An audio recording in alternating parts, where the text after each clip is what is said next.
Good afternoon, everyone. Good afternoon. Hello. Afternoon.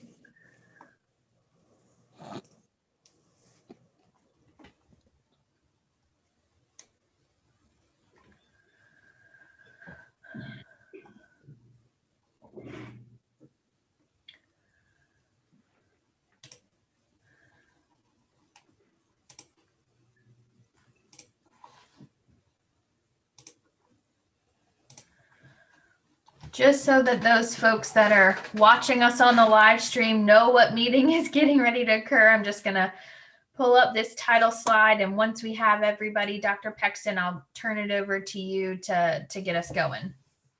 Sounds good.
We're just waiting on a few more folks to join us.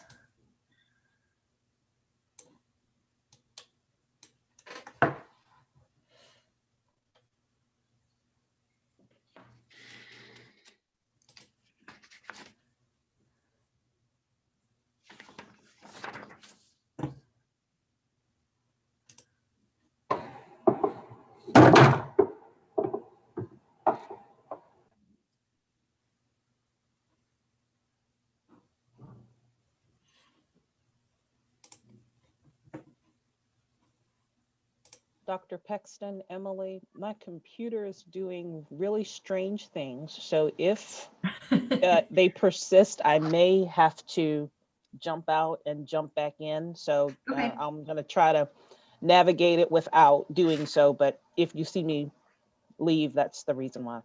Okay, no problem. Thanks for letting us know.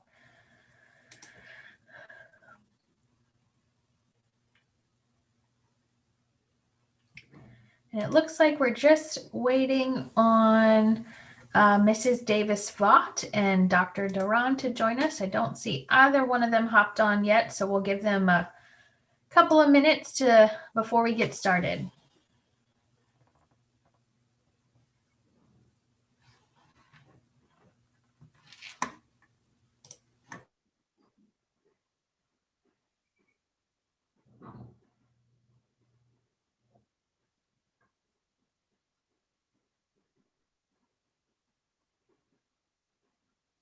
Oop.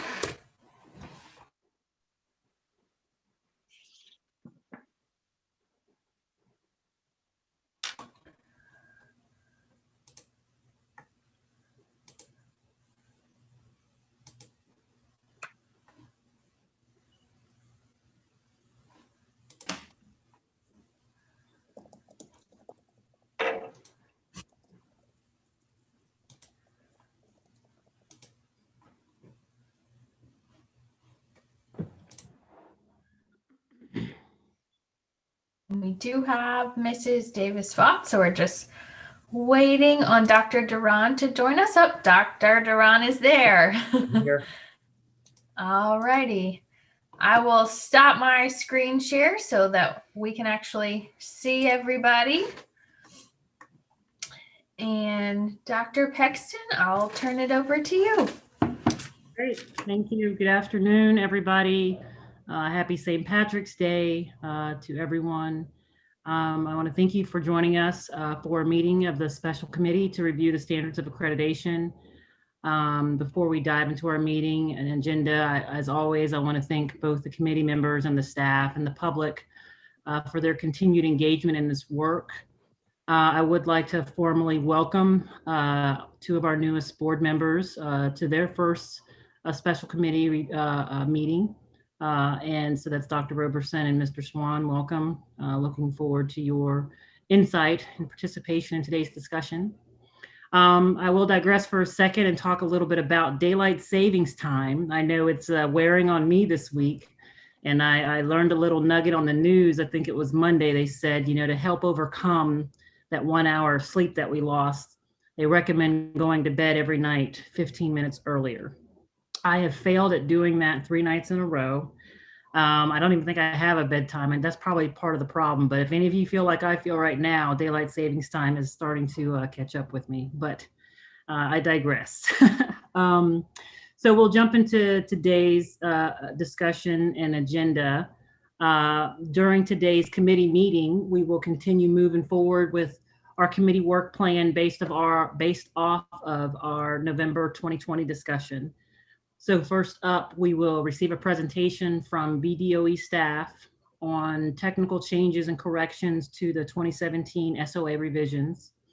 And then following that presentation, we will hear from members from the African American Superintendents Advisory Council, as this council has prepared some recommendations for us to consider related to advancing racial equity. To complement the AASAC presentation, and that's an acronym I'm going to have to get good at in this discussion. Dr. Leslie Sale and Ms. Leah Walker will discuss how the committee can integrate these recommendations into the current SOA. So before we move to our presentations, have the committee members had a chance to review the minutes from the January 27th, 2021 committee meeting? Some virtual nods. Okay. Can I get a motion to approve or amend the minutes? So moved to approve the minutes. Thank you, Dr. Duran. Can I get a second? Second. Thank you, Dr. Wilson. And we'll do a roll call vote, starting with Dr. Duran. Aye. Dr. Wilson. Aye. Ms. Davis-Lott. Aye. And the chair votes aye as well. Great, thank you. So moving up to our first agenda item today, the review of proposed technical edits to the SOA. The department has had an internal staff work group related to the SOA that meets on a regular basis to discuss implementation and needed edits. So today's presentation includes recommendations of technical edits from the staff work group. Our presenters today are Dr. Leslie Sale, VDOE Director of Policy, and Julie Malik, VDOE Director of Accountability. So ladies, I will turn it over to you. Thank you, Dr. Pexton. Can everyone hear me okay? Wonderful, and I will go ahead and get the PowerPoint presentation queued up.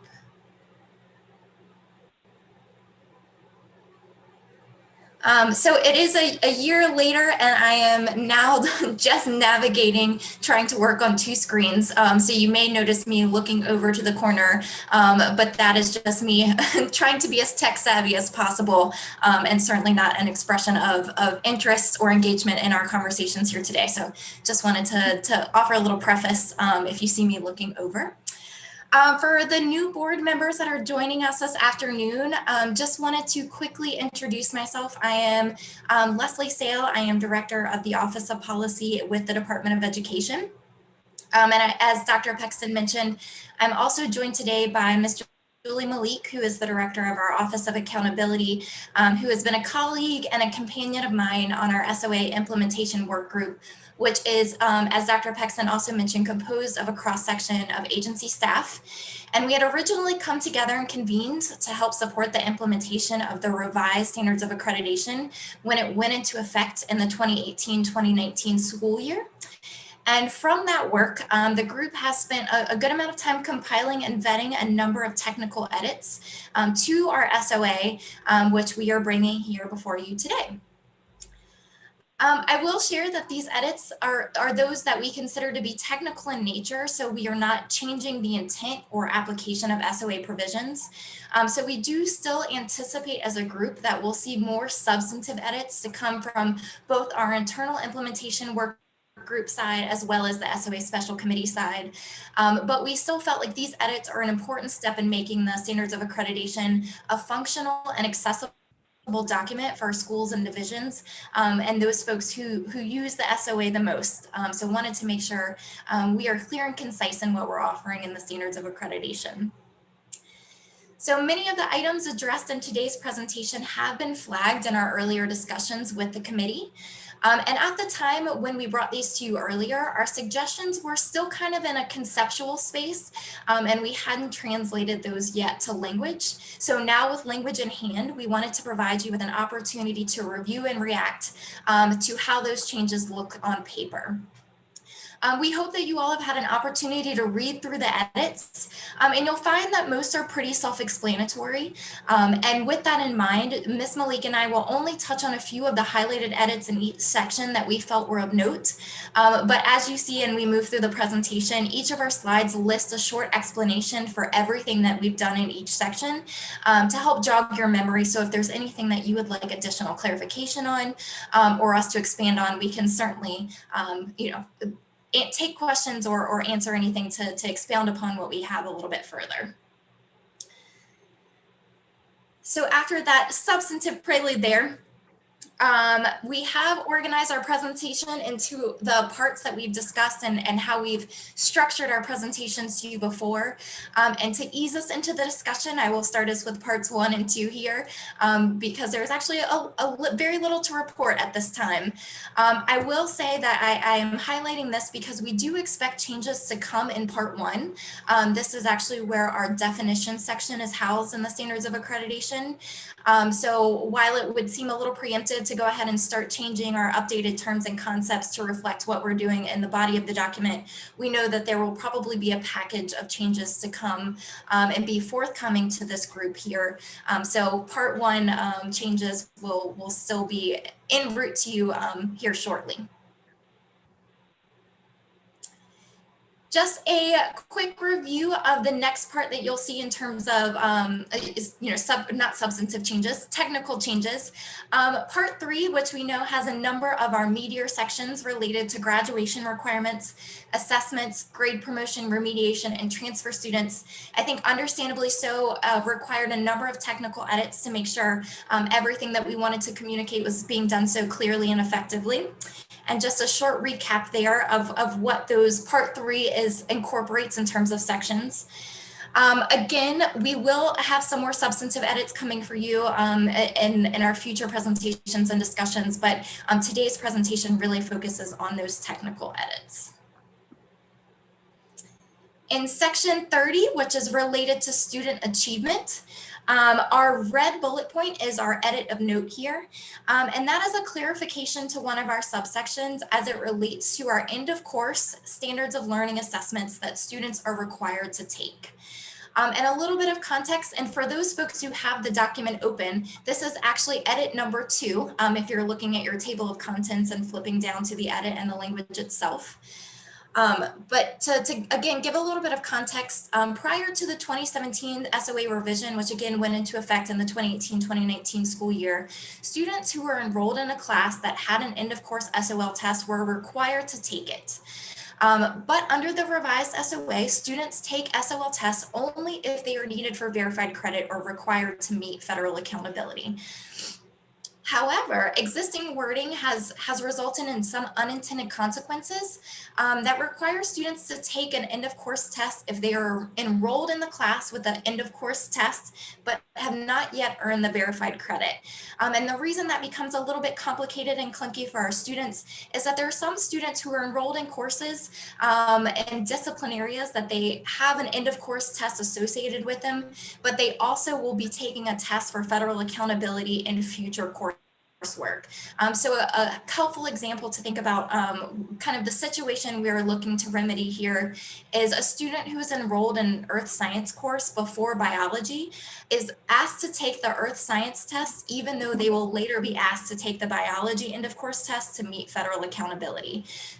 So it recognizes kind of the chronology and order of operations in terms of how some SOL end of course tests and tests required for federal accountability stack up in a student's schedule. So really this revision just helps align us with our intent to our language here.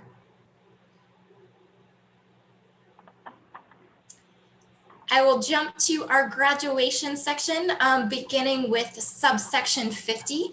And this is effective for our students that entered 9th grade prior to the implementation of the new SOA. So those were years 2018, 2019. Again, we have our list of all of the technical edits that came with this section, but the two in red are the highlighted ones that we think might be useful just to chat with you about. And these are just clarifications to make sure it is clear what types of courses can be used to fulfill certain graduation requirements. So the first is helping us make sure that the computer science course credit substitutions, kind of a mouthful of a phrase there, are only applicable when you use board approved computer science courses. So it's making sure that folks that use the SOA document as really kind of a lay of the land for student coursework and helping them map their progress to graduation, understand that there's that additional board document that approves courses that can be used for graduation. So additionally, we added a language around the virtual course requirements. And because of the degree of exposure that we know students are already receiving in the virtual coursework space, and recognizing that students may want to balance their virtual experiences with some in-person experience, that we felt that the virtual course requirement could be fulfilled by a course that was fully virtual or done in a blended modality. So the students still have that exposure to the virtual coursework, but we know that coursework can look a number of different ways and utilize a number of different modalities. If you were flipping through your document, those two edits that I just made reference to are edits number 4 and 5, so you can see how those translate to the specific language in our subsection 50. Before I jump to the next page, I will quickly note that you'll notice a number of these have asterisks attached to them because a lot of the language in 50 and 51 mirror one another. We didn't carry over all of those edits, so it's for ease of read, but these are edits for clarification that are both in 50 and 51. So you'll see the similar language changes in both graduation sections. So as noted, in addition to those asterisk items that were included from 50, including the clarifying edits around graduation requirements, one notable change that we wanted to make sure was flagged for you in 51 is one related to one of our career and technical education diploma seals. And this was just to make sure that the rigor that we intend to come with our diploma seals is reflected in the language. So for our career and technical education students who are seeking that diploma seal, we wanted to make sure that the student is maintaining a certain grade level in their coursework, specifically a B in their CTE coursework, and pass an exam leading to certification or credential. So right now it's an or, and we want to make sure that those students are completing both of those requirements prior to be earning a seal. And again, this is just making sure that our language is clear and that our requirements align with the level of rigor that we expect for students that earn and are seeking and earn our diploma seals. For those folks who are again in our document and looking at our table of contents, if you flip to the edit number 20 or flip to the edit numbered 27, you'll see the language changes there, as well as a few just clarifying edits around what concentration and specialization means for our CTE courses.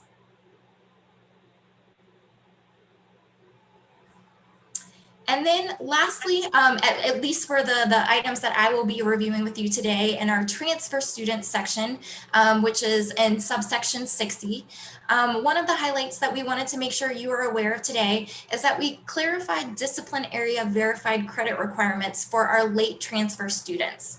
And so because our 11th grade students may not have as many opportunities to earn verified credits and may not need certain courses to get to graduation, we wanted to make sure that those students had the flexibility that they needed to align with both federal accountability, but to get the verified credits they needed for graduation. So this edit provides the flexibility to those late transfer students and the type of transfer credits they need to earn. So for those 11th graders coming in as transfers, they would need 1 verified credit in English and 1 in a subject area of the student's own choosing. And the big change there is that that was formerly a credit required in the mathematics area. And that is edit number 31 if you flip into your document and want to take a peek at the language that we have there. So with that, I am going to hand it over to my colleague, Julie Malik, to walk us through the remainder of the edits.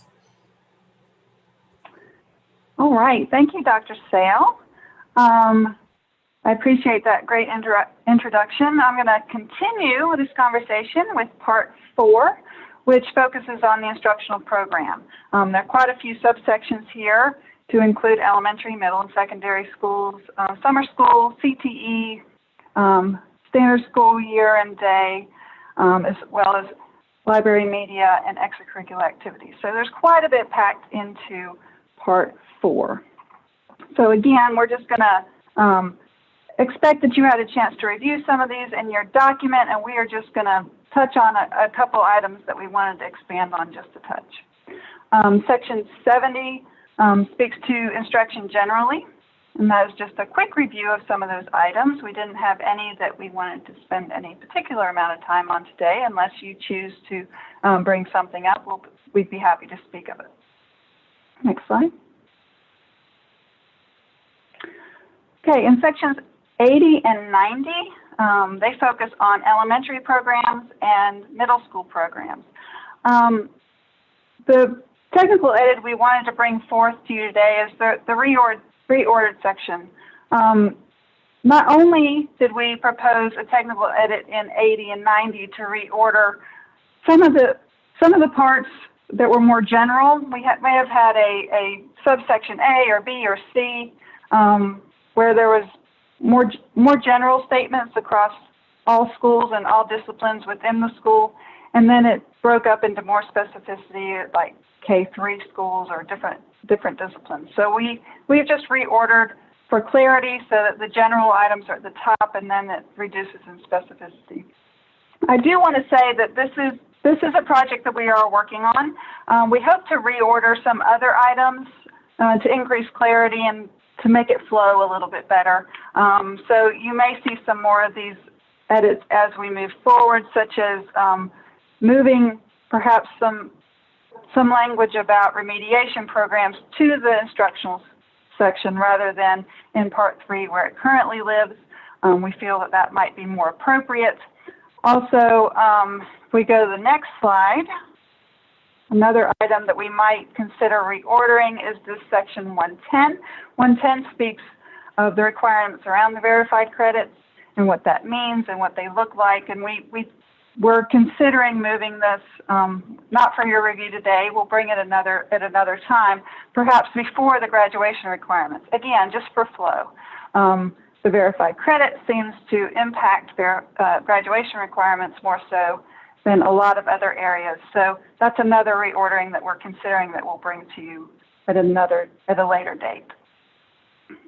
Again, these are just some topics that might spur your memory from when you read that document before the meeting today. Next slide. Part 5 speaks to school instructional leadership roles, role of principal, teaching staff, support staff. There is one technical edit we'd like to just touch on today, and that's in the role of principal. Again, we don't want to spend a whole lot of time on this, but just to trigger your memory, but this is really to modernize the language and update the language of all the new fancy tools that the students may have within the standardized testing environment to try and catch all, so that the principal is responsible for being aware of some of those tools and making them unavailable during standardized tests. Next slide.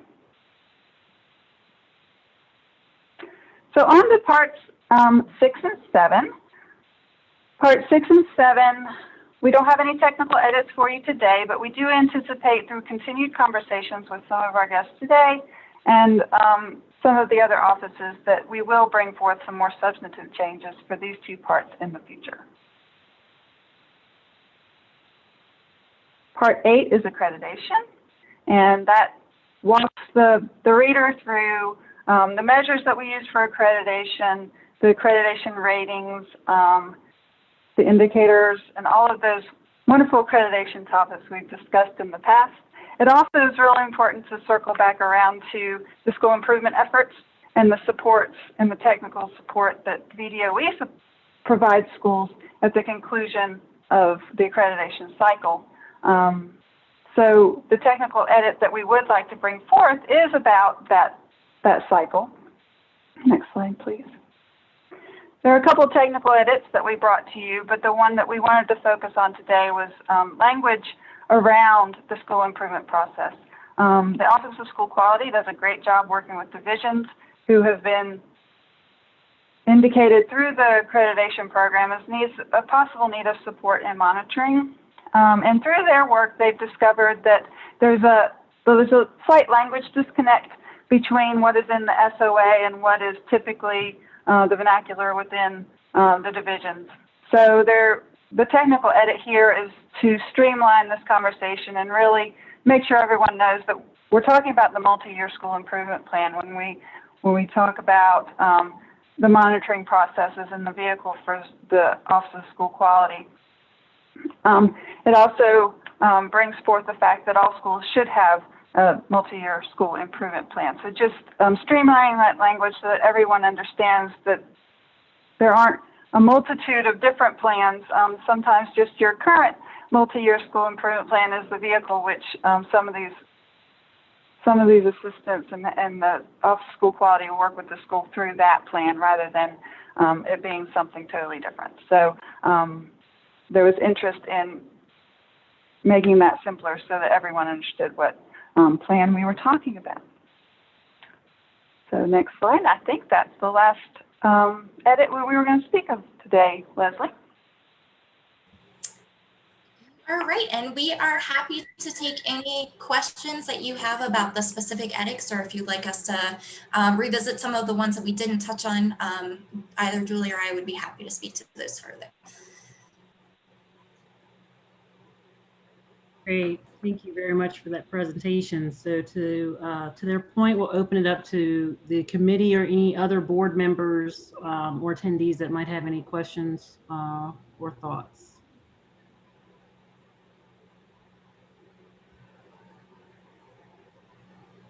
No questions, but I just want to thank you for that and for the work. I see a lot of the detail that went into this, and I think it'll be very helpful for clarification for schools and for parents, as well as teachers and students that are trying to understand, particularly the and versus the or. And I think those areas where you indicated the change really is in alignment with what we were expecting and wanting students to do. So I appreciate the clarification, and I'm sure a lot of work and thought that went into it. So no questions, just thank you.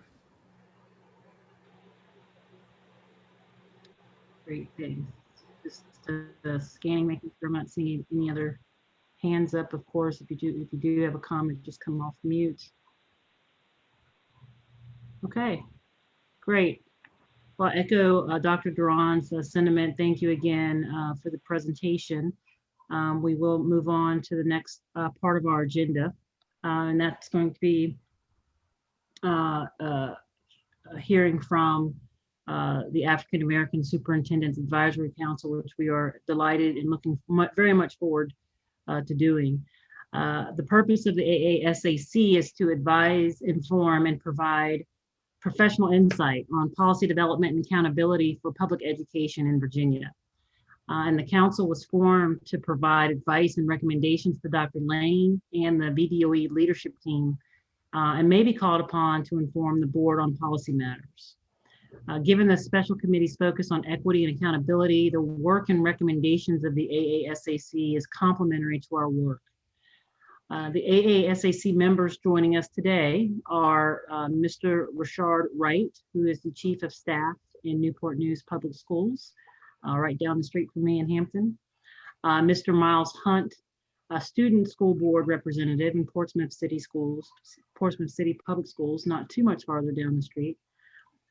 Dr. Tamisha Grimes, hope I pronounced that right, Dr. Grimes, Superintendent of Nottoway County Public Schools, and the Honorable Jim Dyke, former Virginia Secretary of Education to Governor Doug Wilder. So, Mr. Wright, I will turn it over to you to kick off this presentation. Thank you, Dr. Paxton, and board members. Thank you so much for this time. And honestly, I'm very honored to serve as the chair to this great council. But before I kick our recommendations off and you meet some of our other council members, I just really wanted to thank Dr. James Lane. I wanted to thank you, sir, for your courage and your willingness to ensure that we took on this very important work. Wanted to let you know that your leadership matters as we create equitable environments for our students here in the state of Virginia. So thank you again, Dr. Lane. So you can see our agenda here on the screen. And again, I mentioned that I will not be alone. We have a wonderful student representative and also a Virginia superintendent and a former Secretary of Education that will be a part of this presentation. So you will hear from them shortly. Thank you, Dr. Paxton, also for mentioning the purpose of the African American Superintendent's Advisory Council, but also our council was formed in response to acute equity issues that continue to stifle and produce desperate academic outcomes for Black students across the state of Virginia. We really have focused on making sure that we align ourselves to the roadmap to equity, navigating at Equity VA, and we outline prevalent gaps and achievement that impact our Black students. So our charge. The charge of the African American Superintendent's Advisory Council is to advise the state superintendent, VDOE leadership, and the Virginia Board of Education on matters pertaining to racial equity in Virginia schools. Additionally, we've been charged with providing VDOE leadership with recommendations intended to improve the holistic educational experience for Black students, which are made vulnerable by the conditions of systemic racism in our education system. Our advisory council members were appointed by Dr. Lane in the fall of 2020 for a one-year term and could eventually serve subsequent years. We have provided you a list of the members, and that's all, again, that's been sent to you, but you can see that on the screen here. Very excited about our membership and the work that we've been doing. So our council members board, we've identified 4 main domain areas in the education system that must be addressed right away to advance racial equity.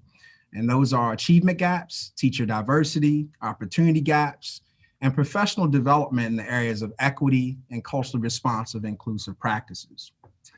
At this time, I'd like to turn the presentation over to our student representative, Mr. Miles Hunt, and also Dr. Tamisha Grimes, Superintendent in Nottoway County Schools, to review our recommendations. And later you will also hear from our Secretary, former Secretary Dyke. Miles? Thank you so much, Mr. Wright, and good afternoon, everyone. The racial achievement gap manifests as disparities in test scores, graduation rates, and other success metrics reflects the systemic impact of ongoing historical trauma and the systemic oppression of people of color. In order to address Virginia's racial achievement gaps, we must assess the conditions of our educational system, which continue to perpetuate disparate academic achievement among minoritized students. Exclusionary discipline practices or any type of disciplinary action that removes or excludes a student from their usual educational setting continues to disproportionately affect Black students in Virginia schools. While Black students comprise only 22% of total student enrollment, they make up 52% of all students suspended. Black students are more than twice as likely as their non-Black peers to be suspended. In 30% of Virginia school divisions, Black female students are more than 3 times as likely as their non-Black peers to be suspended. As the Virginia Department of Education shifts away from a focus on achievement gaps, which places the blame for lower achievement on students of color and their families, An increased focus is being placed on the conditions of the educational system that perpetuate inequities. Closing opportunity gaps in Virginia schools is the only way we will make progress toward eliminating the academic achievement gaps. Opportunity gaps describe the complex issues that contribute to achievement gaps and recognizes the historical and societal implications of the way race and class influence the kind of education and access to support a student is likely to receive. Opportunity gaps often manifest as a lack of equitable and consistent access to rigorous courses and learning opportunities, a lack of access to high levels of support that measurably increase achievement levels for all students, and lowered expectations for underrepresented and marginalized students. Underrepresentation of Black students in gifted education falls under the larger umbrella of opportunity gaps that result in achievement gaps. Underrepresentation of Black students in gifted education falls under the larger umbrella of opportunity gaps, again, that result in achievement gaps.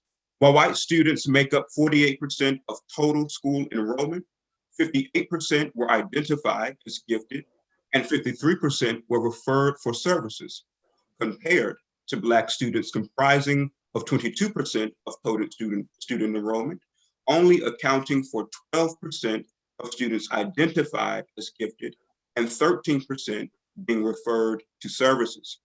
Additionally, the failure to assign students of color to advanced coursework has created a 26% gap in enrollment for advanced placement or dual enrollment courses between Black and white students.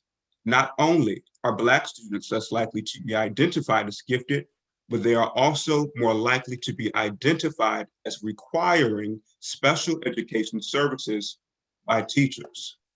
Dr. Grimes? Thank you so much, and good afternoon, everyone. Because academic and opportunity gaps are linked in cause and effect, we have grouped these recommendations together.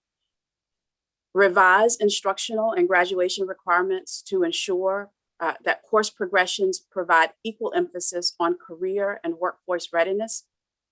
Include discipline disproportionality as an indicator in the state's accountability system, and require reporting of demographic data on enrollment in gifted programs, especially academic career centers, on Virginia school quality profiles. Also, for academic achievement and opportunity gaps, we recommend that we create an opportunity and access indicator, require schools and divisions to report on student enrollment in advanced courses, as well as report on the details of course offerings by school, and include a measure of access to academic rigor and accreditation, which could be a composite indicator. Continuing for academic achievement and opportunity gaps, recommendations include require schools to offer open enrollment and advanced level academic work. Require that divisions evaluate master schedules to ensure equitable student assignment in honors or advanced and AP courses, and require reporting on demographic enrollment in these courses. And establish model guidance on equitable enrollment procedures for governor schools and accelerated programs. The culturally responsive school seeks the highest levels of achievement for all students by acknowledging, responding to, and truly integrating student, family, and community identity into all aspects of learning to foster a safe and equitable environment that recognizes the histories, struggles, achievements, and contributions of the racially marginalized populations it serves as being fundamental to engage student learning. Culturally responsive schools address fundamental equity concerns by holding high expectations for all students and providing the highest levels of support to ensure that all students succeed.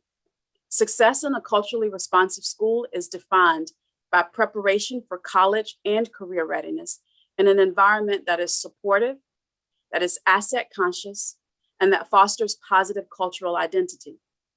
The Virginia Department of Education has prioritized increasing the cultural competency of Virginia's educator workforce as a strategy for achieving education equity. Recommendations include establish a single indicator or composite score related to school climate, which also includes indicators of anti-racism and culturally responsive and inclusive school climate. Require an equity advisory committee at the division level and incorporate racism, racial equity, social justice as part of standards of learning.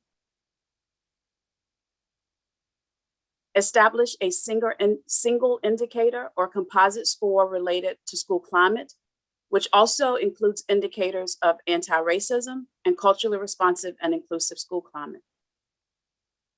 Require an equity advisory committee at the division level. Incorporate racism, racial equity, social justice as part of standards of learning. Require each school board to adopt an equity plan that includes the establishment of equity goals. Establish model efficacy tools to evaluate culturally responsive and inclusive instructional practice.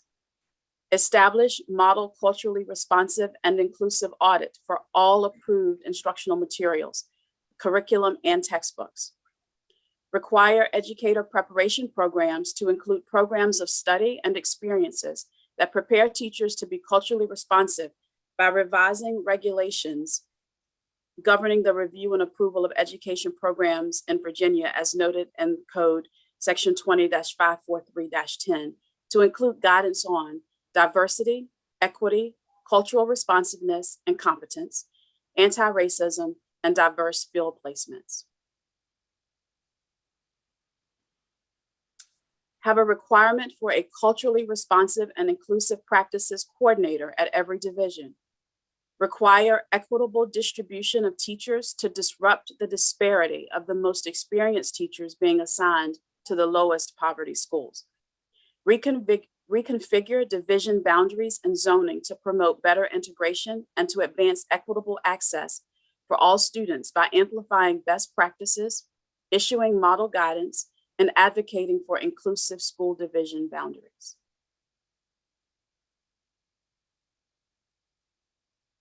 Virginia's educator workforce continues to be racially homogeneous, with a teacher population that is overwhelmingly white and female. As the diversity of Virginia's student population rapidly grows, there is a critical need to recruit and retain educators that reflect the growing diversity across the state and that are prepared to meet the unique needs of our diverse student populations.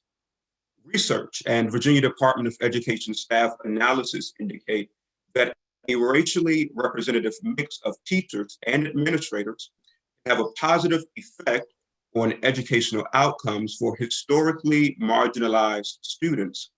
The current disproportionate racial composition of Virginia's teachers' workforce must be addressed, as it poses a direct threat to the success of Virginia's increasingly diverse students. For every 1% increase in the percent of Black teachers in a Virginia school, the suspension rate for Black students decreases by 0.03%.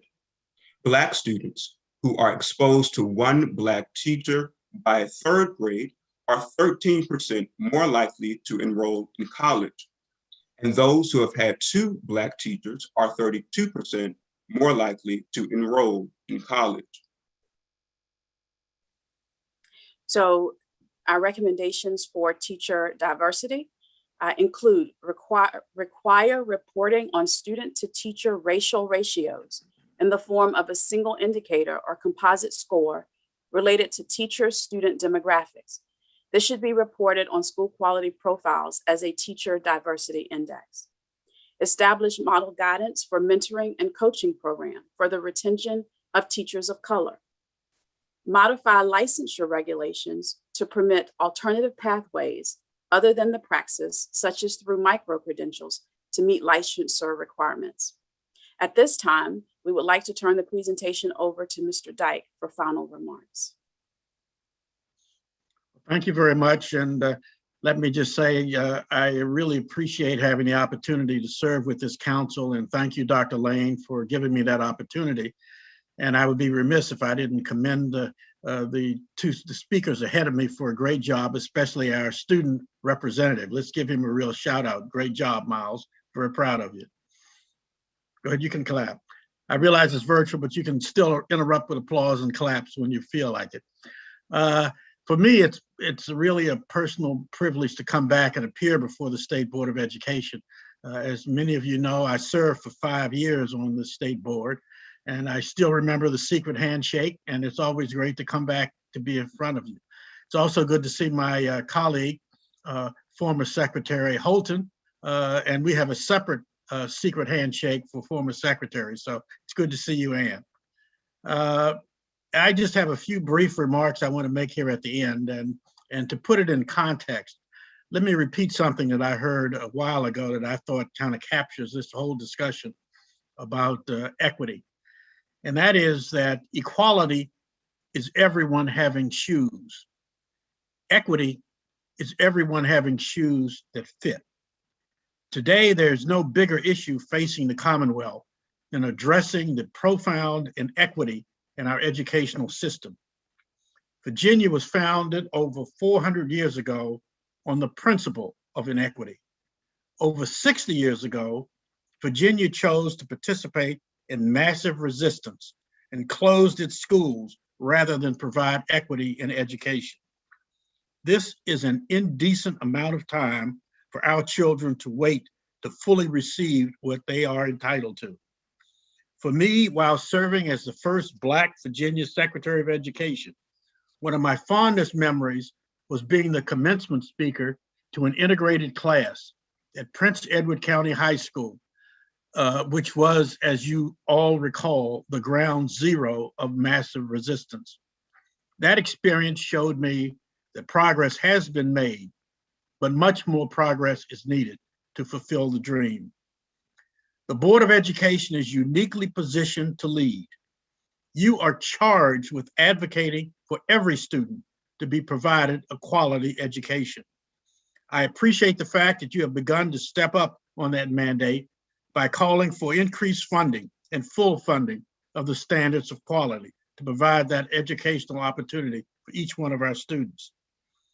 Today, we as a nation and as a Commonwealth are at a crossroads in the fight for equity and social justice. As the lead character in the movie Lincoln said, the day of reckoning is nigh upon us. That means we need to take bold action to overcome our history, to correct these inequities. Simply stated, the board must act now, and it must act boldly. This is not an issue to be addressed gradually or at some future date. Virginia's children have waited far too long to receive the equity that they deserve. We need you to make good trouble, like the action taken by our former governor, Linwood Holton, in the early 1970s, when he put his children, including your colleague Ann, into public schools in Richmond to show that Virginia was moving beyond massive resistance. That's an example of the leadership this board needs to show to address this issue. Years from now, when your children and grandchildren ask what you did on the day of reckoning on equity and social justice, you can say the board stood tall and devised a clear plan with fair and just recommendations to eliminate inequity and to assure that the education shoe fits every Virginia student, regardless of race, gender, economic status, physical ability, or place of origin. We are looking to you to provide that leadership, and this council stands with you to make sure that it gets done and that we carry this message to the people of the Commonwealth. Thank you for the opportunity to make a few closing remarks, and I'd like to return the floor to our chair, Rashard. Thank you, Secretary Dyke. We would like to thank you, board, again for inviting us to share our recommendations. As you can see, we spent a great deal of time with a very thoughtful council to come up with these recommendations. I'd also like to take this opportunity to share one final comment. The AASAC would also like to commend and thank the board for including a new standard on culturally responsive and equitable practices and the revisions to the Uniform Performance Standards for teacher evaluation. The latest revisions to the indicators provide the necessary foundation for the development of these critical competencies for all Virginia educators. The AASAC supports the inclusion of culturally responsive standards, and we look forward to the board taking action tomorrow. So again, thank you for your time, and at this time, we can take any questions you may have. Great. I'm left a little bit speechless. I really enjoyed and appreciated the presentation itself. I do want to personally thank Mr. Hunt and Dr. Grimes and Mr. Wright, Mr. Dyke, because of this discussion is so important, as we all recognize. But what I appreciate about it is the level of detail. I think what resonated with me was that either through the recommendations or even through some of the stats, you can tell the level of depth, the discussions, and the work that went into this to really uncover some facts and some realities that are facing our children of color and our teachers of color today. So I just really am grateful for the presentation. I'm certainly going to open it up to the board for dialogue and discussion. Before we do, I do have one thought that I've been trying to organize in my mind as I've been listening to your presentation and reading through your slide deck. Particularly around academic achievement and opportunity gaps, some of the recommendations that suggest, require schools offer open enrollment in advanced level academic coursework, or require that divisions evaluate master schedules to ensure equitable student assignments and honors in advanced classes. Certainly that is a step in the right direction to just open the gate, right, and to allow for students to walk through that door and just even have a chance, right, without any potential disparate requirements, unintended, likely still causing some negative consequences. So wholly agree with the types of recommendations, but walking through the doors, I'm sure we all recognize, is just the first step. I think there's also surely a gap in the support that our children of color and teachers of color need to then sustain and find success once they've walked through that door. And some of the recommendations, like where I see requiring all divisions to have an equity council and requiring boards to have an equity, or schools to have an equity plan, you would think in some of those types of recommendations, actions would come out of it that would provide that type of support, right? But I guess my long-winded point is really interested in hearing from the committee what your discussion looked like around, once we finally remove some of those barriers to entry, what does support look like after the fact? And I'm not looking for the grand answer. I'm just curious if you guys had some discussions around that and recognizing that additional challenge. Absolutely, Dr. Pexton. I think with what we've seen around special education advisory councils, gifted advisory councils, our budget advisory councils, we all know in education, we have to inspect what we expect. And if we can put the constructs in place around making equity a priority when it comes to access and opportunity, we absolutely believe that it will yield results. Around your question with supports, once we are providing our students an opportunity to share with us their dreams, right? Because we have to match resources to dreams, particularly when it comes to students of color. Then we can talk about the types of supports that they need. We can't make assumptions that it's just the family. A lot of times, what's the role of the counselor?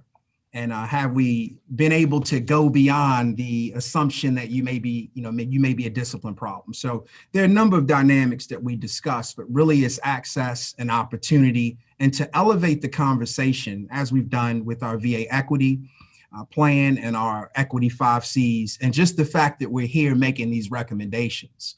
And then we can really talk about the very specific resources that need to be put in place to ensure that our students are successful. I also defer to, Dr. Grimes, who's a, sitting superintendent right now. If you'd like to, provide any additional comments around that, I definitely don't want to take the floor from council members. Thank you. I would just add to the comments our fearless leader just made, is that I also see this work as being connected to other initiatives and opportunities that are going on. The board recently approved the revision or the addition of cultural responsiveness being a focus for teacher evaluation process. And so as we begin to look at not just opening the door for students, but also ensuring that they do have those supports in place, and what do they look like, but it also has to culminate in really looking at our processes and our practices. And that starts with the folks in the classrooms, and really digging up and upsetting and overturning and examining and restructuring how we approach our students, the lens through which we view them, their past achievements, and their abilities and possibilities when we do open the door and provide the equity of access to the opportunity. Absolutely, Dr. Grimes. And I want to also, turn it over to Leah Walker, who could, provide us additional support, who guided all of us through this process. Leah? So thank you, Rashard. I guess the only comment I would add to what's been shared already, Dr. Pexton, as it relates to your question is sort of 2 thoughts. First and foremost, the Virginia standards and the SOA already established clear expectations around support for students who are identified as gifted and have access to advanced course placements, right? So like that minimum establishment around expectations exists.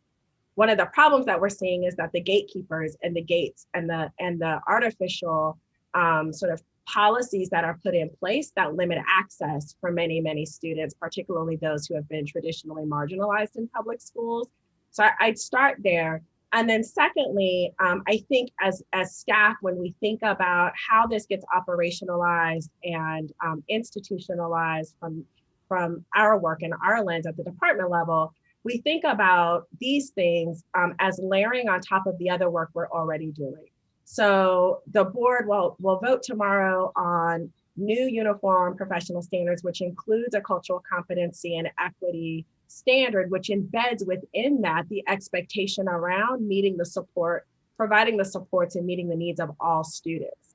And so when you couple that with removing barriers that are providing limited access for certain students, those things begin to work in concert with each other. And then we embed within that again, right, the layer of accountability to that expectation. And so I wouldn't say that we have to do these things in like a sequential order, but I think we should recognize that all of these things do build upon each other to produce the equitable outcomes and access to opportunity that we want to see for all of our students. Thank you for that perspective. It very helpful, just kind of filling in some gaps for me. And it's very obvious that you guys are connecting those dots, right? And recognizing, like how you said, it doesn't have to be a sequential approach. It really needs to be a comprehensive approach and targeting the things that have the most limitations on our children. And those are the gates, a lot of the gates, right? Dr. Mann. I want to join. Yes, Dr. Mann. Just thanking you all for this incredible presentation today. And 2 things that struck me. One was just the identification of how much representation is associated with future choices that students of color make. The whole idea of actually experiencing a diverse educator, being associated with students being more likely to pursue post-secondary education. I mean, those stats were stunning. They were just absolutely stunning, and they underscore a significant need for us to really work hard at diversifying the workforce. And so connected to that, I took note of your recommendations around the praxis and the opportunity to consider micro credentials or other ways, other pathways to support being able to access more diverse educators. And it honestly made me think back to the presentation we had before, and the technical edits around requiring on the CTE side an and over an or in favor of rigor for the seal. I didn't speak out loud about it then, but I recognize that that is like another rule that could unintentionally create a disproportional outcome where it's not necessary, right? Earning a B or passing an exam, why aren't those things both considered sufficient for recognizing the accomplishments of students? And so I think the things you put on the table for us to contemplate around this are just, they do call for a bit of boldness around how hard we want to fight to change things, because we are not serving all students well with the rules we create that limit access. And I speak as a parent who had a son who matriculated through a public school district in our state, who had not gone through a gifted track, identified, second grade, third grade, and had opportunities to sort of perceive of himself in that way.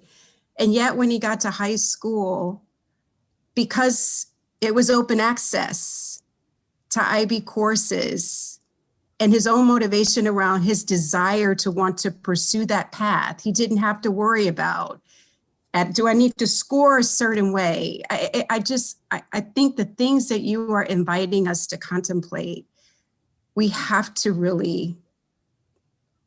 say the time has come to go harder at this. So I thank you for coming before us and putting this out here. He did earn an IB diploma at the end of the day, because his desire and his motivation was for that. And I just feel like we have got to create conditions where that lives in many, many, many, many more places around the Commonwealth. So thank you. Yes, Dr. Wilson. Thank you, Dr. Pexton. Mr. Wright, Dr. Grimes, Mr. Hunt, Secretary Dyke, thank you all very much for being here. There are a couple of things that I would just observe. One is, as we listen to the presentation, there is an alignment, a clear alignment in largely the recommendations that are coming from the council to the work that the board has been doing over the last several years. So there are resonant areas, there's a consistency. And I think it's important to acknowledge that this is something that we've been talking about it, and now here's another opportunity to think about how we begin to wrap the pieces together and move the needle forward. The other thing that I was going to just affirm is Dr. Mann's observation about the value in thinking differently about existing processes, structures, models, all of those things.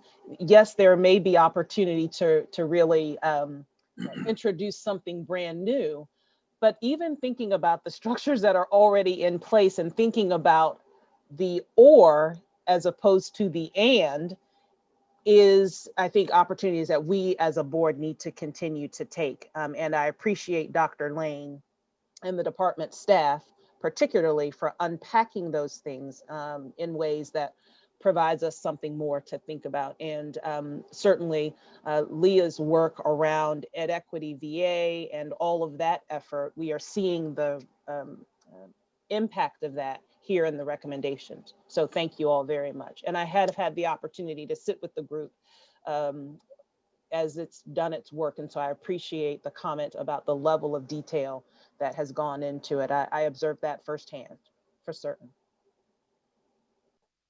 Dr. Duran. Thank you. I also want to commend everyone who presented today, but a special commendation to Miles. You did an amazing job on presenting. Thank you for that. My question, and I want to echo all the comments of all my colleagues. My question, Dr. Sale, or maybe Dr. Lane, can you speak with us a little bit more about the one specific recommendation as it relates to the school climate indicator and any of the work and the discussion that's being thought of right now by the department on how we might be able to, in the context of this special committee on SOAs, think about applying that towards any revision there? I'll jump in on that, Dr. Sale, and Leah, and feel free to correct me or add anything to it. I think that the board has looked at this through now 2 SOA revisions in 2017 and now again.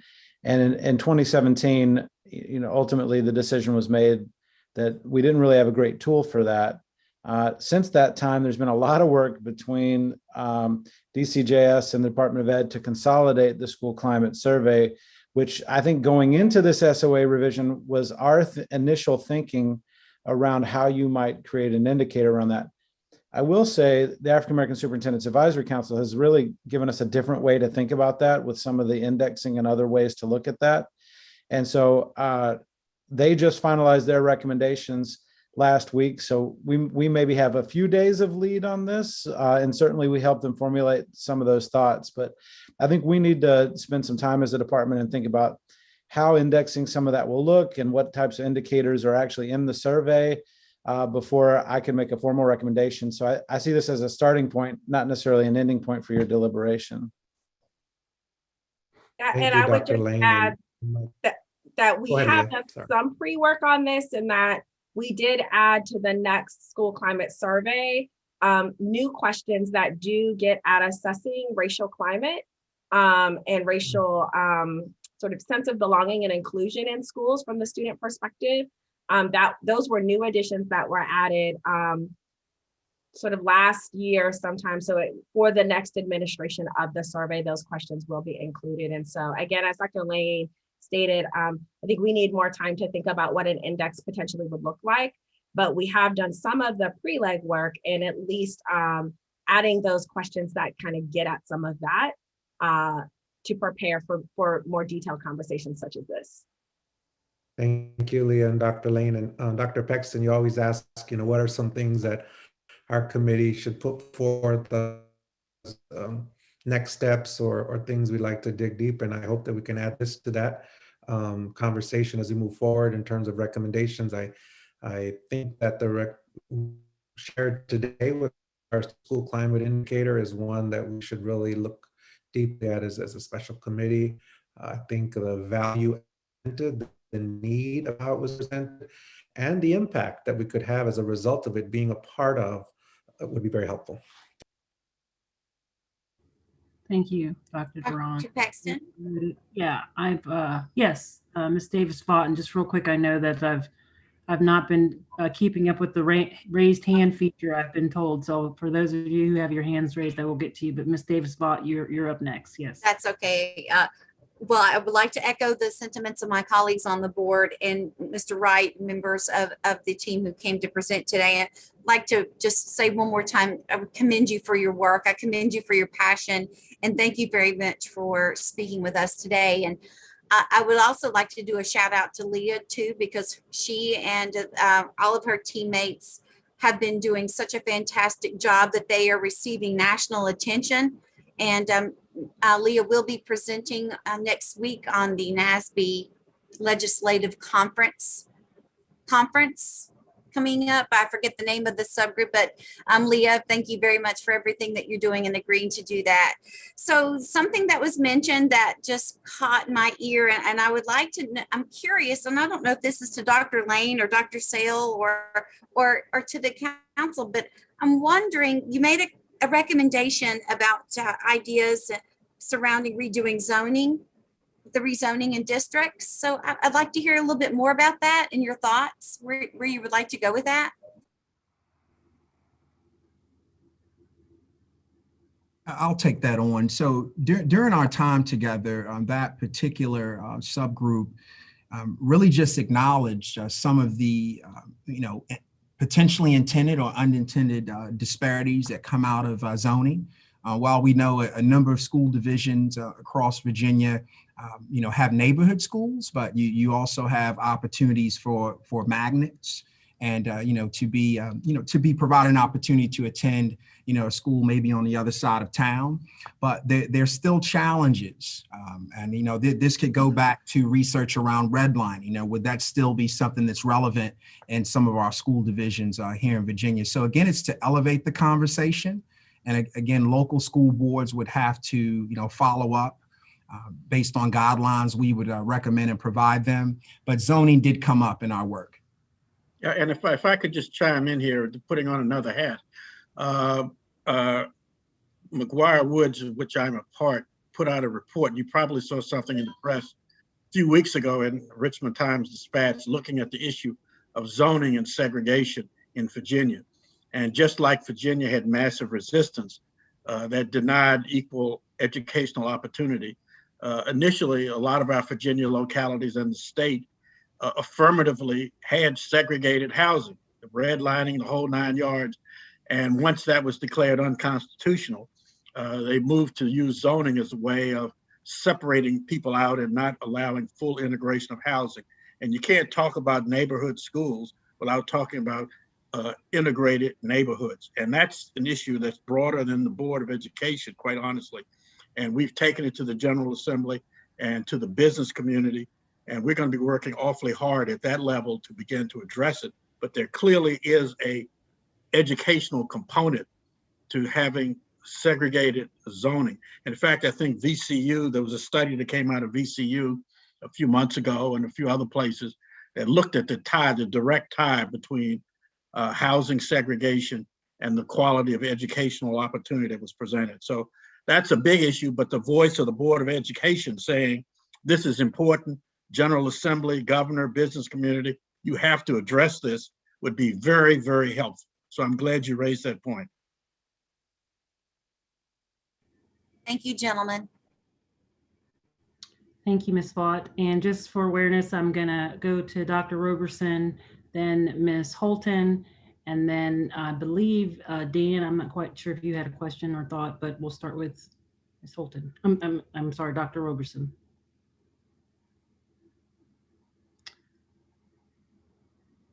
Thank you, Dr. Pexton. I commented earlier, since this is my first meeting as a state board member, I don't know if I'm supposed to remain quiet throughout the meetings, but I recognize it's a very friendly group and one that really is inspiring me to have some thoughts and to share them briefly. First, I want to say that the members of the council could not be more awesome. It is a council from whom, or individuals from whom, I have over the years and continue to derive much inspiration from them all and the leadership they provide today, and not only across the Commonwealth, but also in helping all of us think about any number of items and new ways is very valuable to all of us. And I appreciate the fact that the state superintendent put the council together. It was a very, very smart move. And I can't imagine coming into my first meeting of any organization and facing a more powerful set of recommendations. It's really engaging, enlightening, and creates a lot of opportunity to think about the potential for the difference the board can make. And I thank you all for the recommendations which have been formed.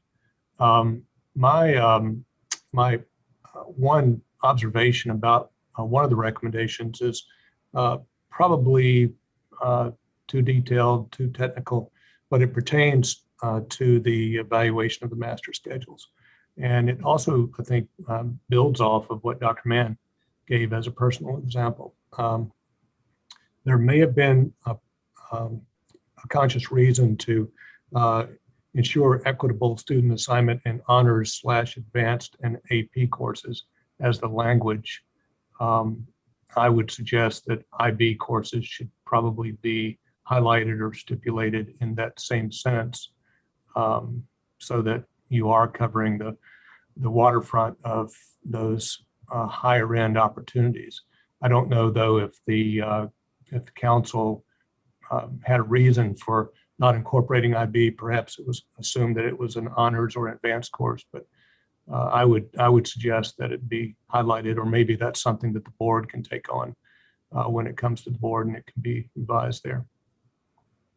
Right. As a point of personal privilege, could I just say, Stuart, I feel your pain. I remember my first school Board of Education activity when I joined, and I'm dating myself, 1985, was at the opening of the Thomas Jefferson High School in Fairfax, an issue that I know you guys are going to be addressing later.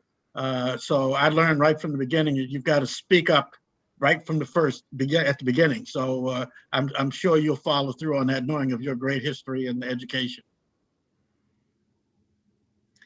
Yeah, and I'll add to that with the significance of this discussion, whether it's your first meeting or your last, everyone should have something to say. Okay. This is a conversation that we all need to be talking about. So very good. Ms. Holton. Yeah, thank you, Keisha, and thank you all. What a great presentation today. I agree with Tammy. Some of that data is just really shocking and really brings home the importance of addressing this work. I also have looked at your letter that's part of our public comment from the council, and you all did a great job there in presenting some really concrete suggestions. And I see, in addition to the climate indicator suggestion, there are suggestions that we consider indicators around a diversity index, an opportunity and access indicator, and you give us an example of some other state that's created one. And I think that's one I'd be really interested in knowing more about, a discipline indicator. I just want to toss one thought out, and maybe you all have some reaction to it. And sorry, I've got some conflicting thing going on here. Yes, you are. There. We are revising the SOAs now sort of midstream, and I'm sorry, let me see if I can't figure out what's making this other noise. Watch directly from GNU TV. We apologize for the inconvenience. I'm sorry. Okay, I made it go away. We're in the middle of a sort of a midstream correction on the standards of accreditation. We're not, I think, looking now at huge changes because the standards that we put into place haven't been in effect long enough to have results and adequate feedback from the field. And yet we're realizing there may be things that need to be changed. And that's what Dr. Pexton's committee is looking at. But I raise this because one of my frustrations with our current setup, which I very much endorsed and helped us get there, but our current setup is one where basically every new indicator is a way for schools to fail. We don't have a system right now where, there's some carrots and sticks. It's all just, for instance, if we put in a discipline indicator, that's a new way for schools and divisions to fail to meet accreditation standards. And I don't know what the answer on that is, but until we change that big structure, which I don't think is happening here, I worry that every time we do a new indicator, we have to think about it anyway. Is it just going to pick on the same schools that are already being picked on because they aren't able to succeed because they haven't, partly because of resource issues and or because they're serving our toughest our neediest communities. So for instance, a discipline indicator may well just penalize the same schools and school divisions that are currently penalized under academic indicators, again, without adequate resources to address these issues. So I just say that to say, if you guys have got any ideas for how do we help indicators be a positive pull, not a punitive push, and or, and I guess another question would be, of the various indicators you recommend, and you've talked about quite a few, which would be the most important, and which do you think might avoid that problem of picking on the same, just highlighting needs, I shouldn't say picking on, highlighting needs at the same schools that are already highlighted, as between an opportunity and access indicator, a discipline indicator, a diversity indicator, a climate. Do you have any thoughts on which of those you would like us to work on first, if that's an approach we try to take? Ms. Holton, if I could try to answer the first part of your question and then maybe let Mr. Wright answer the second part of your question. In terms of thinking through sort of the impact of adding additional indicators to accountability or to our accreditation system, I think that when we think about equity and we think about applying an equity lens to the way in which we systematically provide a system of public education, one of the things that you'll notice when we crafted our EdEquity BA plan was that we really looked at inputs. Outcomes are an effect of the inputs that are in the system, but we don't measure those inputs all the time. And so if we're looking at academic achievement gap with a failure to recognize or measure the impact of exclusionary discipline practices that disproportionately are affecting certain student groups, but yet we're holding schools accountable only for the academic achievement gap that they're not achieving, we're missing an opportunity to apply the support and identify the areas of support that are necessary to impact that outcome.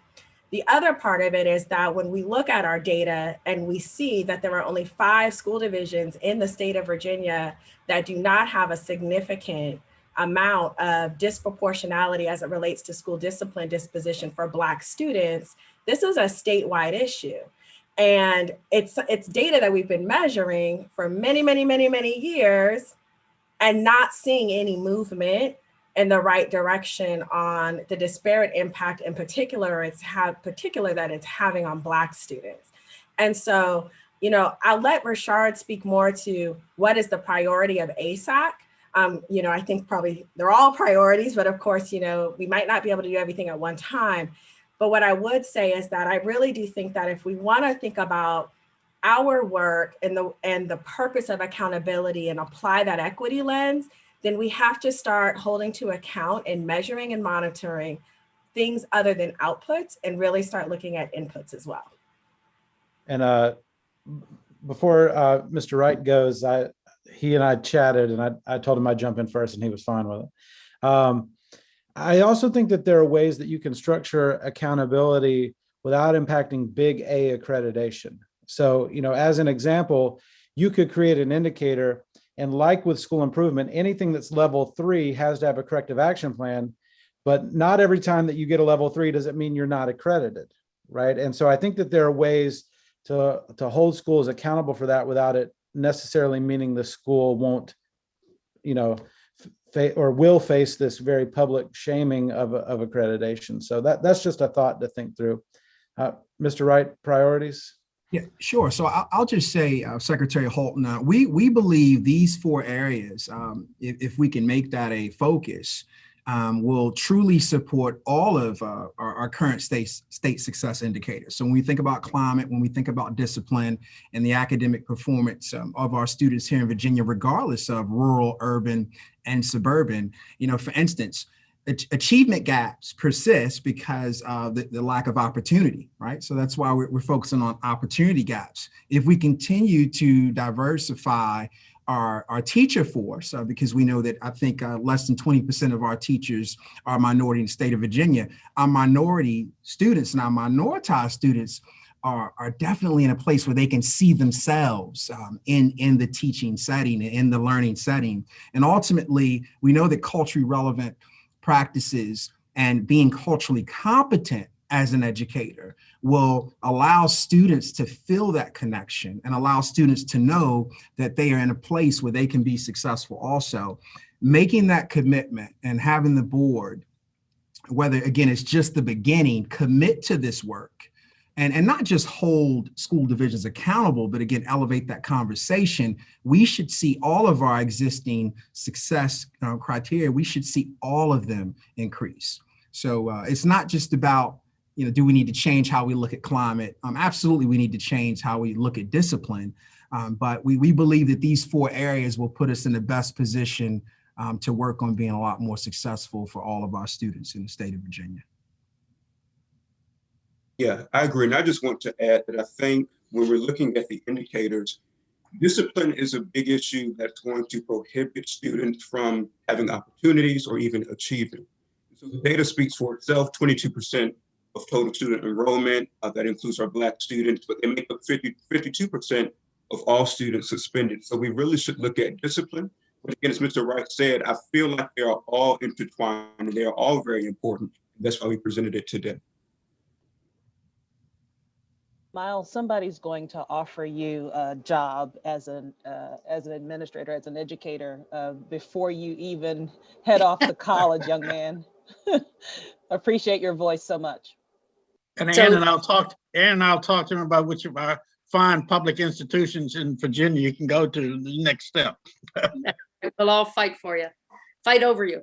Well, thank you. That was all very helpful. And I do think the notion of trying to figure out how to elevate the discussion around these indicators without necessarily having it have punitive consequences. I mean, I just think the diversity index is one great example where our school divisions that are serving the most Black and brown kids are going to be potentially penalized. School divisions, at least the way that diversity index, you linked us to measures, if you don't have any Black and brown kids, you don't have to have so many Black and brown faculty, at least the way that indicator works, because it's the gap between the two that it measures. And so there's just a lot of nuance here. And I just worry that, my Petersburgs and Richmonds of the world get declared a failure every which way because they are serving the neediest kids with disproportionately relative to the need, less resources. And so I'm just real conscious of this, but having a way to elevate the discussion, absolutely, that you're right, that the discipline is a great example of one that's absolutely all across the state. So I'd like to give Dan an opportunity. Yeah, thank you. I appreciate that, Dr. Pexton. Since almost everything that could be said has been said, I'll actually be relatively brief. I did want to thank everybody on that panel for the excellent presentation. It's nothing as exciting, the day before a full board meeting as to be pumped up about the work we're doing. So I appreciate greatly, the focus and the detail that went into it. I also appreciate, Dr. Wilson pointing out that, some of the things that we're talking about here are things that the board has in focus. And it ought not be lost that, we're not new to this. We're actually, in a sense, almost old to it. I know some people express shock over these numbers, but the truth is that we've known these numbers for a long time, right? I mean, we've seen in the press the discipline numbers for years. We've known about the achievement gap for 20 years, 20 plus years, a long time. And the question really comes down to, I think, as Secretary Dyke started to indicate, what are we going to do about it?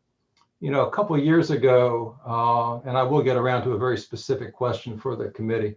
A couple of years ago, our board, as part of our comprehensive work plan, actually for the first time in 2 decades, prescribed standards of quality. And Secretary Dyke, you referenced them as, additional funding, which I appreciate, and also, asked for the full funding of it, which I also appreciate.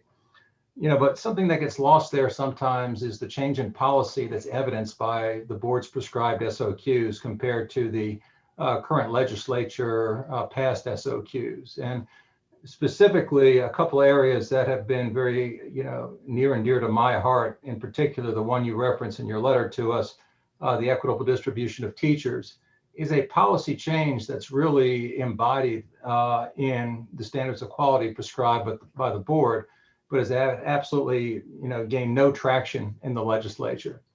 It would be, nice if I could take a tape of, or a recording, I don't know if tape is just pegs me as an old guy, but a recording of Secretary Dyke's, charge to the group about what did we do when the time came, and take it to all the legislators we go see. But one of the things I would like to ask of the group is that my guess is we will, for a third time, prescribe SOQs in the fall. To the extent that you would be willing to participate in the lobbying effort with our state legislators, that is how policy gets changed. I'm a firm believer that the marker that has been put out there, which, as I said, includes a fair amount of the things that you're looking at, is a good one. And over time, the legislature will bend toward that marker. But I think we can accelerate that time frame with a more concerted effort. And to the extent your group is willing to help out in that effort, we would certainly appreciate it.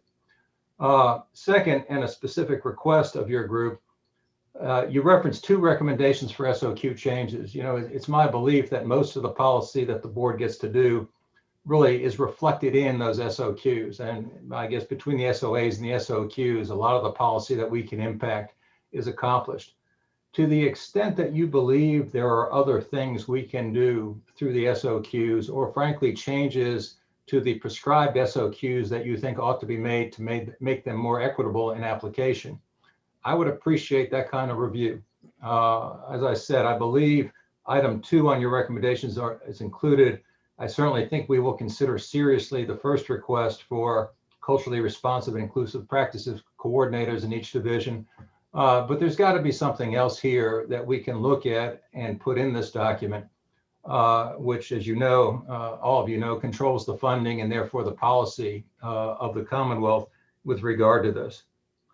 Third and final point, I would like to just mention that the issue with regard to division lines and sort of frankly, the grouping of socioeconomically poor people or disadvantaged people has been clearly in focus.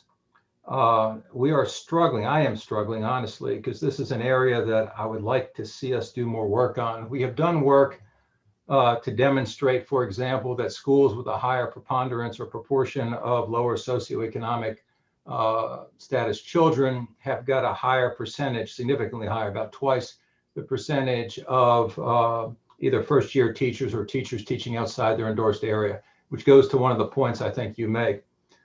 I have yet to come up with, though, and I honestly have spent a lot of time on this. How do we measure it? How do we demonstrate what the issue is, and in terms of how we can implement a change on the ground? I mean, put aside for a minute the constitutional issue of whether we can do it, that is, or whether the locals have to do it. Just put that aside for a minute. Assume we could do it. What would it look like? I mean, I've seen some of the work product that suggests, well, if you just merge divisions, you can do it.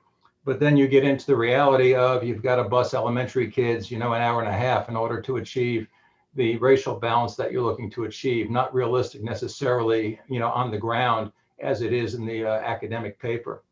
And so I'm not asking for an answer today, but as we move forward, this is work that our board is undertaking. It is, Jamel and I talk every other week. This is one of the items on the standing list of where this board is headed, not only intra-division, but inter-division, because it is our charge to measure the impact of division lines on the fulfillment of the standards of quality. That is one we clearly have purview over. But, more minds are better than fewer minds. To the extent you have thoughts about how to do this practically, boy, I'd really appreciate them, because it is an area I'd like to see us focus on. That's it. Keisha, thank you for letting me talk. We really do appreciate the work that you're doing. And, I look forward to doing, some really important things with you together as we move forward. If I could respond quickly to that, a couple of points. First, I'll start with the last point on a personal matter. You talk about the busing and all that sort of thing. I grew up in Prince George's County, Maryland, back when the schools were segregated. And we, because of limitation of housing opportunities, we lived on a farm in a part of Prince George's County. And because we could only go to 2 Black schools, I had to ride a school bus past several schools to get to where I'm going. But not only that, I had to catch a Greyhound bus and ride for 4 or 5 miles to catch the school bus to go to those schools. So zoning has a serious impact on the educational opportunity which you mentioned. But to go back to your first point, this council will stand with you and go talk to the legislators. I, for one, will commit to do that. And one of the things I would urge you, one of my other hats was to head the workforce education effort at the Virginia State Chamber in developing the blueprint for Virginia. And the number one issue in the business community is workforce education, workforce preparation, education. The board needs to reach out and work with the business community to go with you to the General Assembly, because they've got a vested interest in making sure that we address issues like teacher diversity and the other issues that we've been talking about right here, because that's going to be the preparation of the future workforce for Virginia and growing our economy. And so it's not just the Board of Education that needs to go there. We need to have allies standing next to you saying what you're advocating is absolutely important. It's essential if we're going to grow Virginia's economy. And I would urge you and the board, and I'm volunteering on behalf of the council and also on the state chamber, we're ready to go with you to make that effort and to be full partners with you, because we're all vested in making sure this happens. I'll just thank you very much. I mean, I do look forward to doing this. Thank you. You know, as the board knows, moving these SOQs and the concepts embodied therein is just tremendously important to all of us and to the future. And so the help we get from you, I know, will be instrumental in making this happen. Thank you. Yeah, and you've got good businesses that are willing to go with you. I'm looking at your committee chair, Ms. Paxton. What Newport News Shipbuilding has done in the whole area of apprenticeship and education and promotion of the importance of this is absolutely essential to have them standing next to you when you go talk to the General Assembly, and that'll get their attention. Legislators will listen when the business community says this is important. We just had a similar conversation at Newport News Shipbuilding yesterday about how we need to be rallying together around regionalism in a different way. One of them being, like you just suggested, Secretary Dyke. So for the sake of time, I do believe Mr. Swan and maybe Dr. Roberson might have wanted to add a couple comments. So I was going to allow them to add comments if they still had them, and then I'm going to go ahead and transition after those two comments into our next presentation, because I want to give them time, which continues the conversation. So if you do have some additional thoughts after that, you'll be able to do so at the end of that presentation. But Mr. Swan, did you have any thoughts or questions? Yes. So I too have the privilege of working on the council, and I support these recommendations. Speaking from a current classroom teacher and just seeing things on the front lines myself, if we have more of our schools that are culturally competent, it will also help with the discipline. For instance, just this week, we had a new student to enter our building on Monday, and because he didn't have a culturally competent teacher, I feel, she wrote him up his very first day, and he was an African-American student. I've heard my counterparts say things like about our African-American students. They'll say, but they're nothing but a hoodlum, or they're never going to be anything. So I support the teacher diversity as well. Having those micro credentials could be very important and detrimental, and it will change the face of education in order to get more African-American teachers. Speaking from experience, it took me 3 times to pass the praxis. And had I not had the determination, I probably would have quit, because each time you have to pay for that test. And so having these recommendations in place will also help with the discipline. Another success story, even in my school, when I started Guys with Ties, our African-American disciplinary rate was at 69%. Once I started the Guys with Ties program, it dropped to 22%. So having that diversity in teaching, it will help with the discipline. So I can speak from that.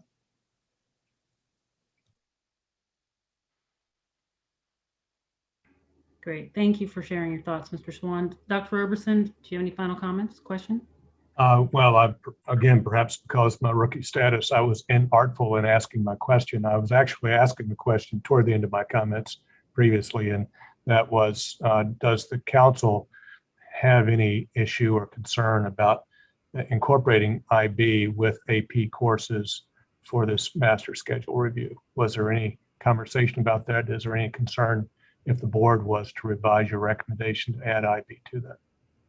No, I think it was inclusive in advanced programs or advanced courses. We didn't specifically call it out, but it was certainly within the philosophical thinking of the council. I might recommend that we stipulate it, but we can take that up tomorrow. I think we don't have an issue with that. Richard? No issue at all. Thank you. Thank you. Okay, so with that, we'll go ahead and continue on with our final presentation for the afternoon, which will be promoting equity in the standards of accreditation. And we have Dr. Leslie Sale and Leah Walker, Director of Equity and Community Engagement, as our next presenters. And so their presentation is going to continue to better help us understand how AASAC's recommendations can be integrated into our current accountability system. So Leslie and Leah, I will turn it over to you. Wonderful. Well, I will go ahead and kick us off. And kind of the way that I wanted this presentation to work would be to be kind of more of a dialogue format. So if we certainly will have time for questions and comments at the end, but if folks want to pipe in and contribute to the conversation, and I'm sure Leah will as well, because she has the context and information behind so much of this work that her input here will be valuable. But I do want to say that, you know, this presentation, like the one before it, just to give a little bit of context, focuses on how the board can support and prioritize racial equity in its work. And whereas the AASAC presenters really emphasize the necessity of the proposed work and the why behind it, the purpose of our complementary presentation here is really meant to start us thinking about how to connect these thematic sets of action items to some of our existing levers for change, specifically in the board standards of accreditation. And obviously from the discussion that's already happened before us, we are already in that mind space. So this conversation will suit us well, but did want to just kind of give us a framework for us to continue that thought process and thought exercise.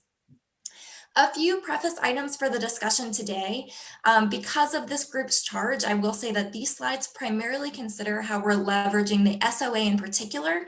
But as our conversation has already noted, and the scale of and kind of scope of recommendations that are coming from the ASC go far beyond this. I'd be remiss to say that, you know, this isn't an indication of all the work to be done. So of course, what we heard from the AASAC members will still rely on some of the board's others' authorities and discretion. But I hope that this particular presentation is a helpful start in mobilizing around some of those recommendations specific to the standards of accreditation, but again, doesn't necessarily capture all the work that's to be done. And I will also say that I kind of imagine this presentation as a mapping exercise of sorts, but I say that recognizing that not every recommendation is going to have a perfect overlay to an existing lever. So some of the more dynamic recommendations we will see can be addressed through more than one lever and using some different mechanisms in the standards of accreditation, or we may even find some of the recommendations can be segmented to employ multiple levers to accomplish the same kind of outcome or destination here. So the slides that follow are not designed to submit our approach and moving forward, but again, just to get us thinking about the menu of opportunity here. And that of course recognizes that you all are still each digesting the recommendations to come from the letter and the presentation today and organizing your own thinking. And I will just say from my personal perspective, the discussion that we've already had has been formative for my thinking. So some of this may already be outdated in how we want to imagine how we execute and implement some of these recommendations. And lastly, I think a really critical and important part of the discussion is linking our action to accountability. And that can be both in terms of, as Dr. Lane mentioned, our big A accountability system being accreditation, but also those interrelated components and those little a accountability measures that exist within the SOA. So with that and kind of moving forward with this lens of accountability, I just wanted to quickly revisit our accountability structures in Virginia from that 30,000-foot view. And as you all might recall from a presentation earlier in the committee's work, there are a few different facets of Virginia accountability, which of course includes our state accreditation system and our school quality profiles, the latter of which provide a reporting and transparency mechanism as part of our Virginia accountability system. But as we dig in a little bit further, the SOA and SQP, as we imagine them in the Virginia accountability kind of sphere and universe, are separate components because they have unique functions.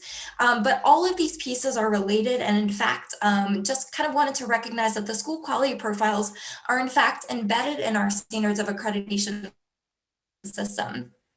And alongside that, and from what we know of other, and from our past presentations, there are a number of other components of the SOA that can serve as levers for change. Again, using both that little a understanding of accountability, and then as they relate to our big A accountability system, which is accreditation here. And one of the things I particularly like about this slide is that these levers that we recognize here actually span 4 of the 8 parts of the standards of accreditation, which I think really speaks to the applicability of a number of different strategies that we can think. So our ability to be creative and how we employ the standards of accreditation and mobilizing around these recommendations. So beginning chronologically, I want to start us with part 3, which includes a number of our substantive pieces of the standards of accreditation. And I think most notably here for us is the section on graduation requirements. And the importance and value of graduation requirements, I think is fairly obvious to all of us, but it's also helpful to think about them as 2 sides of the same coin. So graduation requirements certainly reinforce student expectations that are aligned with the profile of the Virginia graduate, and consequently the Virginia diploma, which is the result of completing all of the graduation requirements, are designed to set students up for success in their post-secondary endeavors. But they also create for us a shared expectation for the types and variety of course offerings that schools must provide. So we have a component of student and school expectation when we think about our graduation requirements. I will quickly note that our graduation requirements are considered a prerequisite for accreditation. And I'm actually going to keep you on the edge of your seat here and not dig into what that means just yet, because I think it will come together at the end of the presentation. And we'll actually see that phrase come up in a few different slides, but it's worth noting and us keeping top of mind as we move forward and think about all of the different ways, again, we can leverage the standards of accreditation. So here you'll have some of the recommendations from the AASAC committee members that we felt related to graduation requirements. I'm not going to read this slide to you because these bullets were pulled largely verbatim from the AASAC letter. And I did that very intentionally to make sure that I maintain the integrity of the recommendations here. And as you can see, some of the AASAC recommendations listed here explicitly ask the board to reconsider our graduation requirements, but also ways to support students in becoming career and workforce ready. And so these are some of the recommendations that we see being addressed potentially through graduation requirements, because they ensure access and exposure to types of coursework that we know build the knowledge, skills, and competencies we know to be critical in post-secondary endeavors. If I could just add here some just additional context for consideration by the board. While the language that ASAC recommended officially to the board was broad and somewhat general in terms of your consideration, these recommendations really stemmed out of conversations specifically related to the necessity for Virginia to continue to have 2 separate diplomas. That was really where the conversation started, was the evaluation of the disparate data around the different diploma types that students were achieving, particularly the gap in achievement of advanced diploma versus standard diploma for African American students. And so I wanted to just provide that additional context for your awareness as you think about how the actual recommendation was framed and consider future deliberations on this topic. Thank you, Leah. I appreciate that additional context.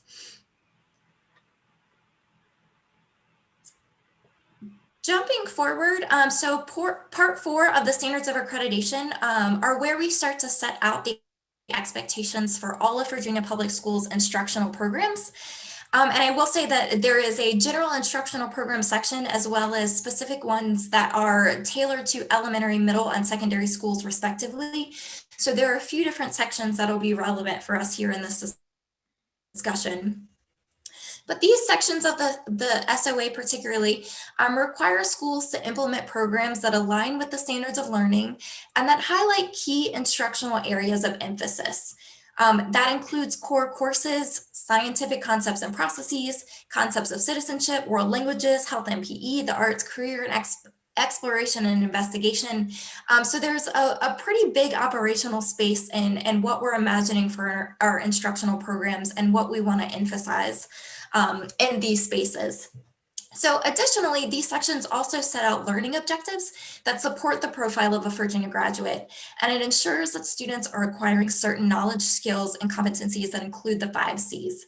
And again, we're going to see that phrase prerequisite of accreditation here, but important for us to acknowledge that this is one of the sections that will also interplay later in our discussion here around compliance and the big A accreditation and accountability system.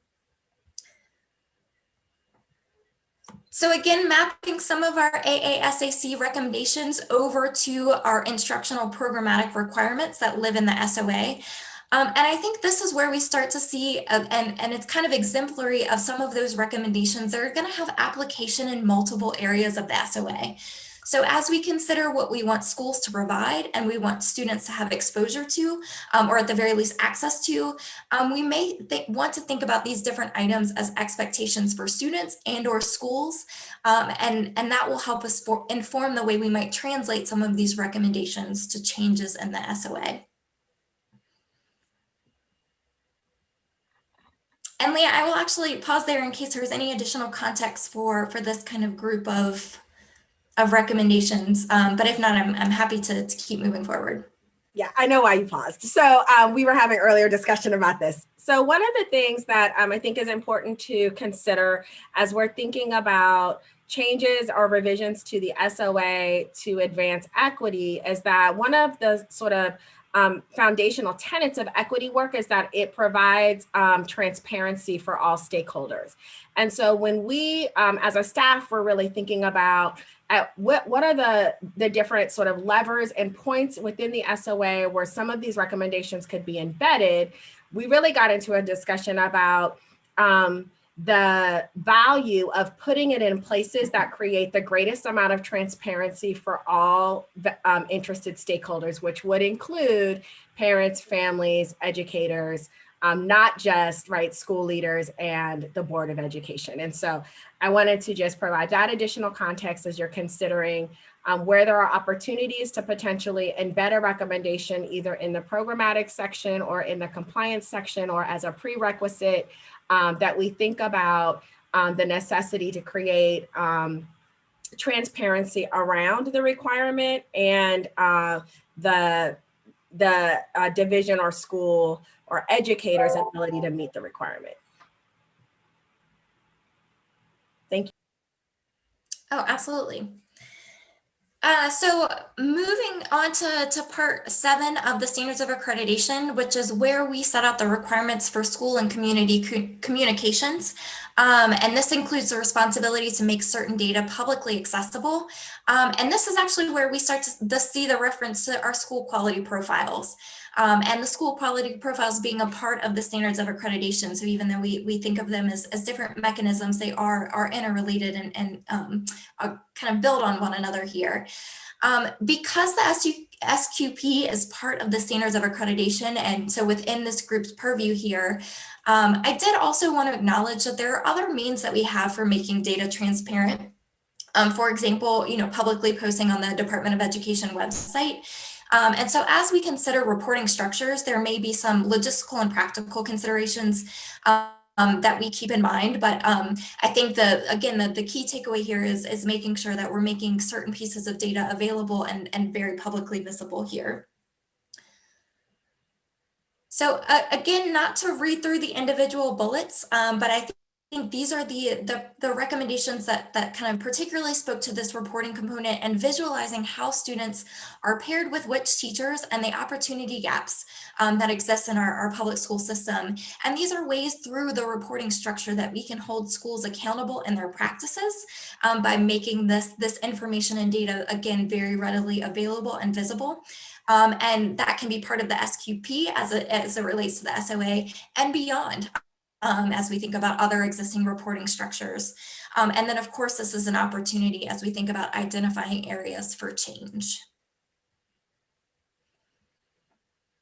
Dr. Pexton, could I ask a question here? Certainly.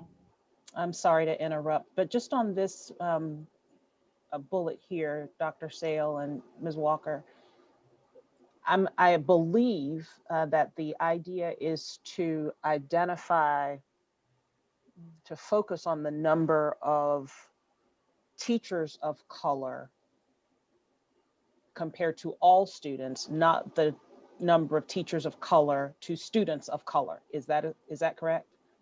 Correct. I think the example that was provided was just to show how one state has thought about this. I don't think that's the way we would think about it in Virginia, because our work has really focused on all students benefit from having diversity in their teaching faculty. And so to Ms. Holton's example earlier about a homogeneous school that may be all white, you still want to see representation of teachers of color in that academic environment. And so as we would think through how we would measure and report something like that, we would want to make sure that we're capturing that as well. Just wanted to make sure that we are very clear about what we're talking about here. Thank you. Okay. Thank you, Dr. Wilson. And I appreciate, Leah, your explanation there.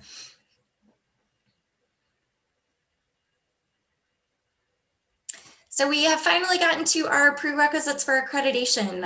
The wait is over. And as we move into part 8 and thinking about, again, using that big A of accountability and our accreditation mechanism here, there are 2 elements that I wanted to consider or put up for consideration for the group here. The first being the prerequisites for accreditation. And these are the items with which a school must certify before being eligible to even receive an accreditation rating. And so something unique about that here is it adds an additional layer of compliance.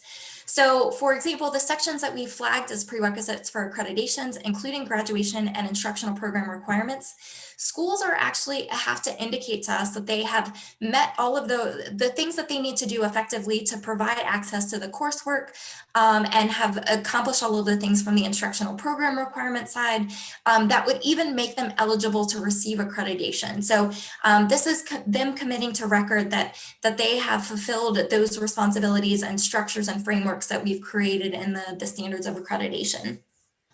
I will say that just quickly that the data reporting on the SQP is actually also a prerequisite for accreditation. I didn't highlight it in quite the same way that I did with the graduation requirements or programs of instruction because it is already so highly visible. It already helps to kind of enforce compliance in and of itself. But there are other features of the standards of accreditation that do have that compliance component to them. And I think that was important to acknowledge. And just for situational awareness for the folks here, the way that we do compliance is that school principals and division superintendents annually document and report to the Department of Education that they have met the prerequisites for accreditation as part of the standards of quality, compliance and other reporting data collection. So that happens during the summer, and it becomes, again, kind of a way for us to capture information that schools have committed to fulfilling the framework of the standards of accreditation before they receive their accreditation rating. Because some of the SOA sections are also a part of the prerequisite for accreditation, I kind of wanted to expand on what Leah noted there about how these two levers might be understood apart from one another, and how they could be kind of standalone recommendations or sections and vice versa. So depending on the type of requirement and the need for associated compliance structure, there may be ways that we use these two kind of connected pieces of the SOA together or separately. So for example, here, some of the recommendations that I included in this particular section around culturally relevant, inclusive instructional content, or having an equity plan for each school by way of the division, which was the recommendation of the AASC. We may understand these as standalone compliance metrics, or they may have companion elements in the instructional programs or even outside of the SOA. So we're not kind of confined here again in our thinking that these are only parts of the prerequisites for accreditation, but that does have that interrelated component with other segments. And as Leah noted, there is value in thinking about how to use those other segments that really give the board and you all more opportunity to flesh out concepts and really provide that sense of transparency. So in the compliance section, we do indicate those things that schools need to indicate to us prior to receiving the accreditation rating. But the graduation requirements and instructional programs, for example, really talk more about what those individual requirements look like and really build them out in a substantive way, which I think really translates to that transparency component for the folks who are our end users of the standards of accreditation. So our students, parents, schools, divisions, all of those. And Leah, I don't know if there's anything else that you wanted to kind of re-emphasize in that space. I think just some additional context around there was a very healthy and robust conversation amongst the ASAC around their recommendations that centered on mandates in compliance of the SOA. And really that while there wasn't, I won't say there was 100% consensus, because we did have some school board members on the ASAC who were really sensitive to maintaining local control. There was also, I think, a great deal of general consensus, though, that in the absence of mandates at the state level to require some of these things, the work becomes really difficult for leaders at the local level, sometimes to get through their local school boards to do some of these things. And so there was, again, some healthy conversation, and I definitely allow Dr. Wilson, if she wants to share some of that as sort of she represented kind of our liaison between the board and ASAC. But there was a healthy conversation, but ultimately the group did agree to use that stronger language around a mandate, feeling as though it really was going to be necessary in order for school leaders to move in the direction that they wanted to go in. So Dr. Pexton, just a very brief comment. Certainly, Leah has acknowledged what the challenge is. And for those of us who have served at the division level, we recognize that there is a line between the role of the local board and the role of the state board, and wanting to be very certain that as we, the state board, considers any requirements, that we are understanding the line, but also the impact and the differential across the state. There are 132 school divisions and local school boards, and each community is different. And so understanding potential unintended consequences, positive consequences, as well as those unintended negative consequences that we may be creating. And so just thinking about and having a very clear view of all of the perspectives that are at play as we consider requiring certain things of divisions or local boards, and where that line is. And certainly Mr. President Gecker alluded to some of that as he was talking about this notion of lines for school divisions or school attendance zones. And so all of that conversation was at play. The committee did, our council did endorse this, but the concerns are very real, and I think are some that we would want to consider as we think about these recommendations.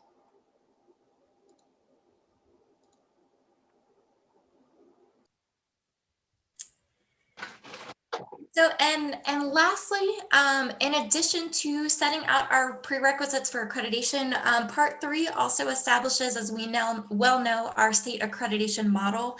And this is what rates our schools on a number of different school quality indicators, including measures related to achievement, graduation, student progress, student engagement, and college and career readiness. And this is really the basis for determining quality and effectiveness of schools and creating that means that drive continuous improvement. So I should note that in order to be considered as part of accreditation, a school quality indicator must in and of itself meet certain criteria, including its relationship to academic performance, whether it can be modified by school level policies and practices. But based on how we've seen the use of data and the potential of the data we've collected, as well as examples from other states, we think there are some recommendations that may translate to school quality indicators. And I think we're very clearly indicated as such in the AASAC letter. So probably no surprises here in how we kind of started to organize our thinking and how recommendations might translate to different areas of the standards of accreditation. And I will not spend too much time, since I know we're coming up against our 4 o'clock time anyways, on the specifics of these different indicators and some of the examples that the AASC folks provided as examples for us to think and start imagining these indicators. But if it's helpful or worthwhile, I'm sure I can provide some high level context for those examples, and I'm sure Leah could certainly help navigate us through the context and information behind it. And so with that, I will open the floor back up to Leah and members of the committee and members of the AASAC to continue the discussion.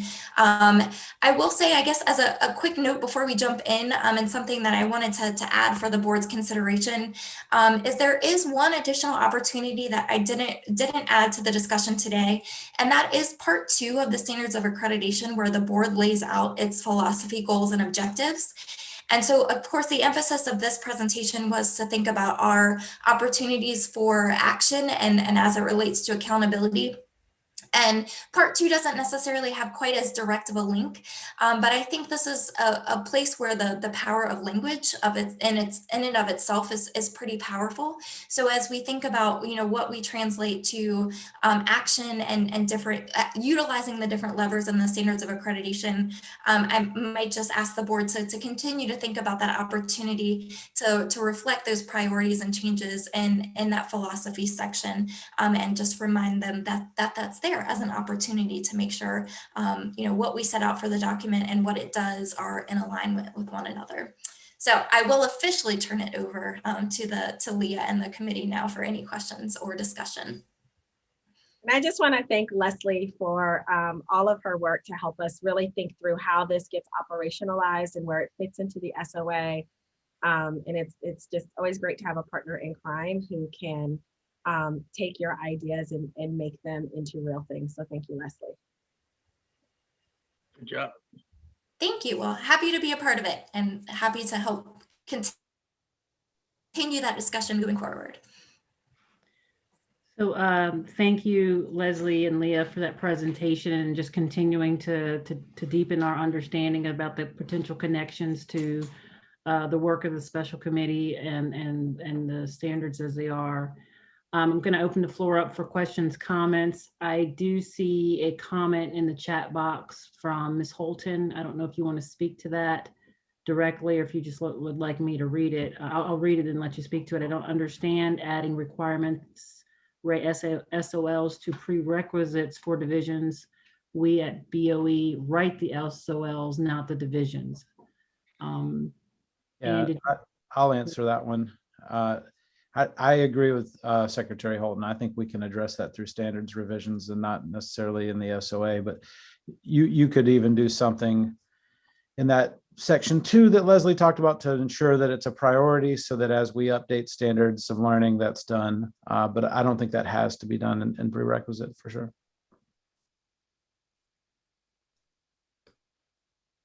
Okay. Any other thoughts or comments, discussions from the committee or the any other board members in attendance?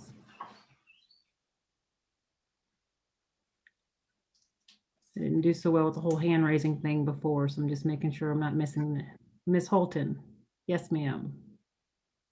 Thank you, Keisha. Well, I'll just reiterate something I was starting to get at earlier.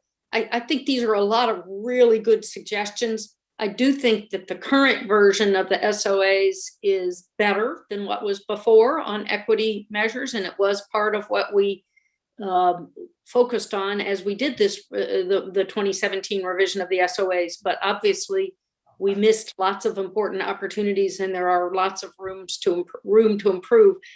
I would encourage the committee as part of this round of recommendations to be really focused on what are the tools that are most going to advance the ball as part of an interim adjustment, and not to and to be wary of making too many changes in this interim mode, unless while we're still giving divisions the chance to learn how the existing system works.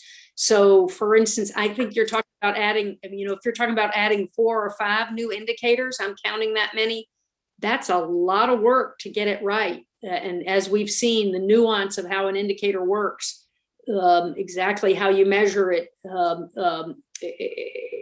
that's just a lot to do, especially as part of an interim revision. So I think the discipline one is incredibly important. I think if there is a good measure of opportunity gaps, that would be a great one. Or if some of those indicators could be better dealt with elsewhere. I think the diversity index on faculty is incredibly important. And yet I actually think the bigger barriers to hiring diverse faculty may be elsewhere, in teacher pay, in methods of attracting and retaining strong teachers, which we've tried to address through our SOQ recommendations about teacher coaching, et cetera, maybe through revisions that are within our control on the licensing praxis, et cetera.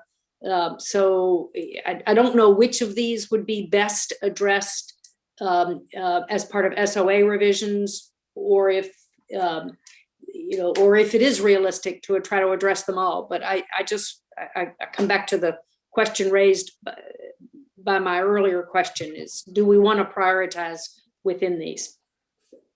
If I could speak to one of your comments, Ms. Holton, about the teacher diversity index, because I really think this is an important nuance as we think about teacher diversity, because I think you're right. I think there are lots of other factors that are impacting the diversity of our educator workforce and pipeline.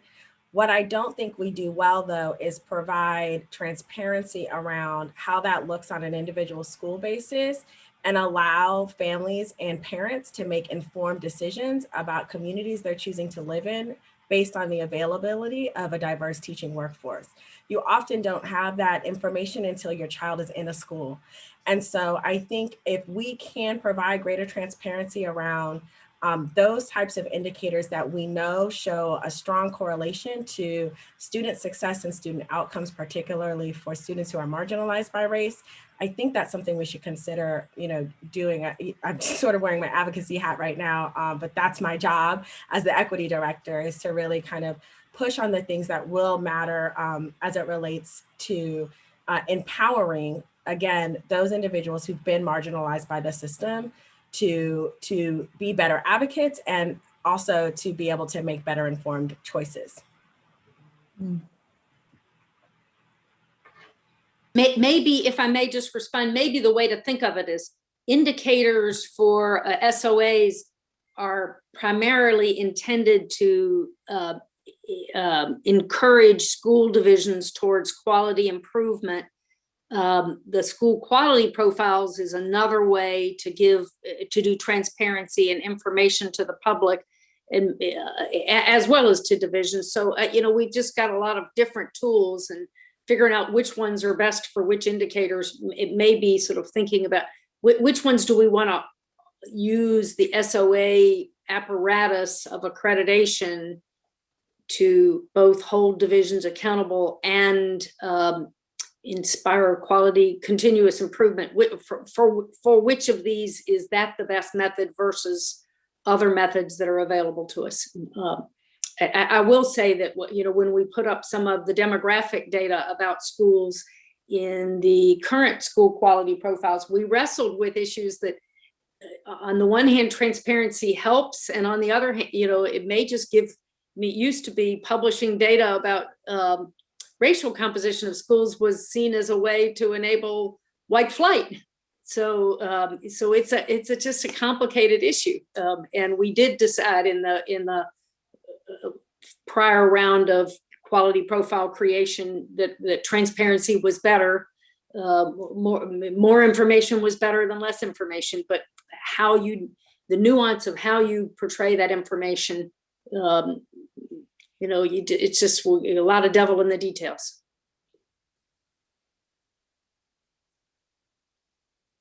Dr. Mann. Yep, I know the time is late. I just really want to ask, I think it would be helpful for me maybe to just kind of have a cheat sheet developed that can kind of keep me straight on.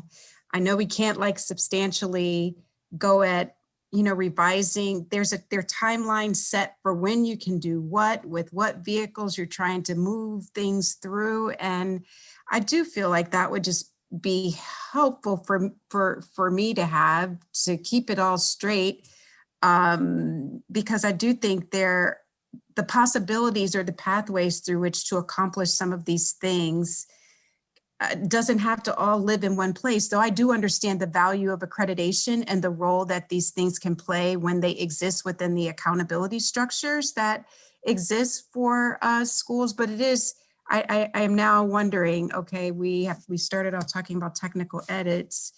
These are very substantial recommendations. I know we're doing a lot already. Dan brought forward the SOQs and where they're, so I really want to make sure from a process perspective, I'm holding on to the things that are going to be acted on immediately, things that will have to sort of be embedded within a more open revision to a process that's still in process. So I don't want to lose sight of, I don't want to lose track of that in my mind. So maybe there's a way to have just a cheat sheet. Yeah, Dr. Paxton, I can talk about that for a moment if you'd like. We will certainly put together timelines of when you're required to do certain reviews, and because some of those are laid out in the regs or the code. What I would say though is, whereas I totally agree that with Secretary Holton, that this was intended to be an interim kind of review of unintended consequences, primarily as it relates to the SOA. Anytime you open a regulation, you're talking about a multi-year process, and you ought to use that as an opportunity to address anything that you want to address. Okay. And because even after you adopt any changes, say in the next 6 months, you could sit in, the APA process for 2 years. That is very helpful. Yeah, and if I may just respond, yeah, and I agree. I mean, the prior SOA took, across 2 governors to get done. I think it was, a 5 or 6 year process from start to finish. So recognizing that, Dr. Lane is of course right that we should get important things into this. My point is not that there's any legal constraint on what we can do here, but rather just recognizing that we haven't let the current version run its course very long yet. I mean, it really hasn't fully been implemented yet, especially with COVID this year, that the number of years the current system has been in effect is fully in effect. It's not even there yet because the graduation requirement changes were going to first go into effect for graduates this year or next year, I think. So it's not even fully rolled out yet. And the staff will correct me if I'm wrong on my years, but if it's fully rolled out, it's barely so. And so really my biggest concern is that we don't overwhelm the field when they're just figuring out how to do what we told them to do a few years ago, that we're now going to tell them how to do something totally different. But Dr. Lane's right, is what we're telling them now will take some years too. And maybe by the time it actually becomes reality, it won't seem so much piling on.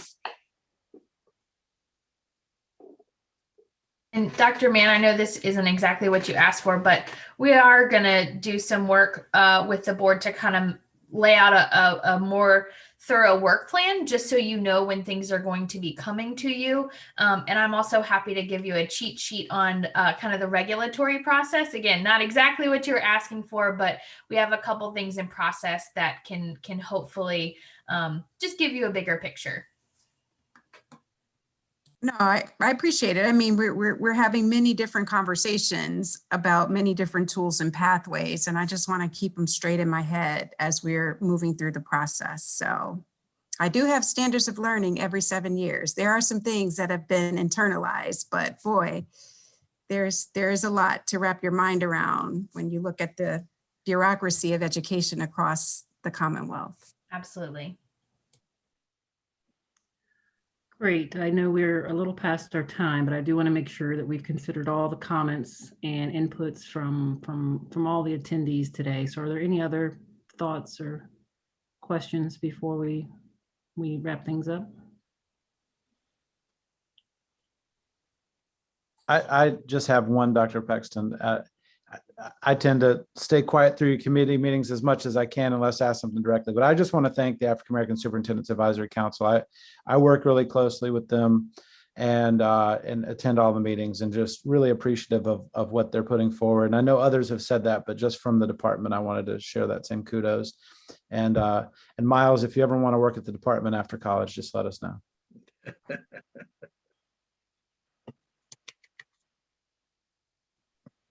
Yeah, I'd like to put my dibs in too. I'm pretty sure in our training organization, we have some sort of high level role he can fulfill for us. We could use some help. Perhaps he'd like to be an architect. Yeah. We have options. Well, great. So just to kind of wrap things up, I really do want to thank everybody for today's robust discussion, especially the presentation from the AASAC committee. Really, timely, important discussion. I was very engaged with the fact that it's really you guys are really taking a comprehensive look at all the ways possible we need to be looking at addressing the challenge that we have when it comes to equity for our minority students. So really, really thankful for that committee's work, and we're looking forward to continuing to partner with you on this effort. Our next meeting will be April 20th, 2021, where we will continue our discussion on equity and accountability, and also receive some recommendations on potential changes to graduation requirements in the SOA. So with that, I will adjourn the meeting. Thank you all today. And if you're not wearing your green, watch out, because somebody's probably going to pinch you, because I've already been pinched twice. So, all right, guys, take care. Thanks, Have a good everybody. afternoon.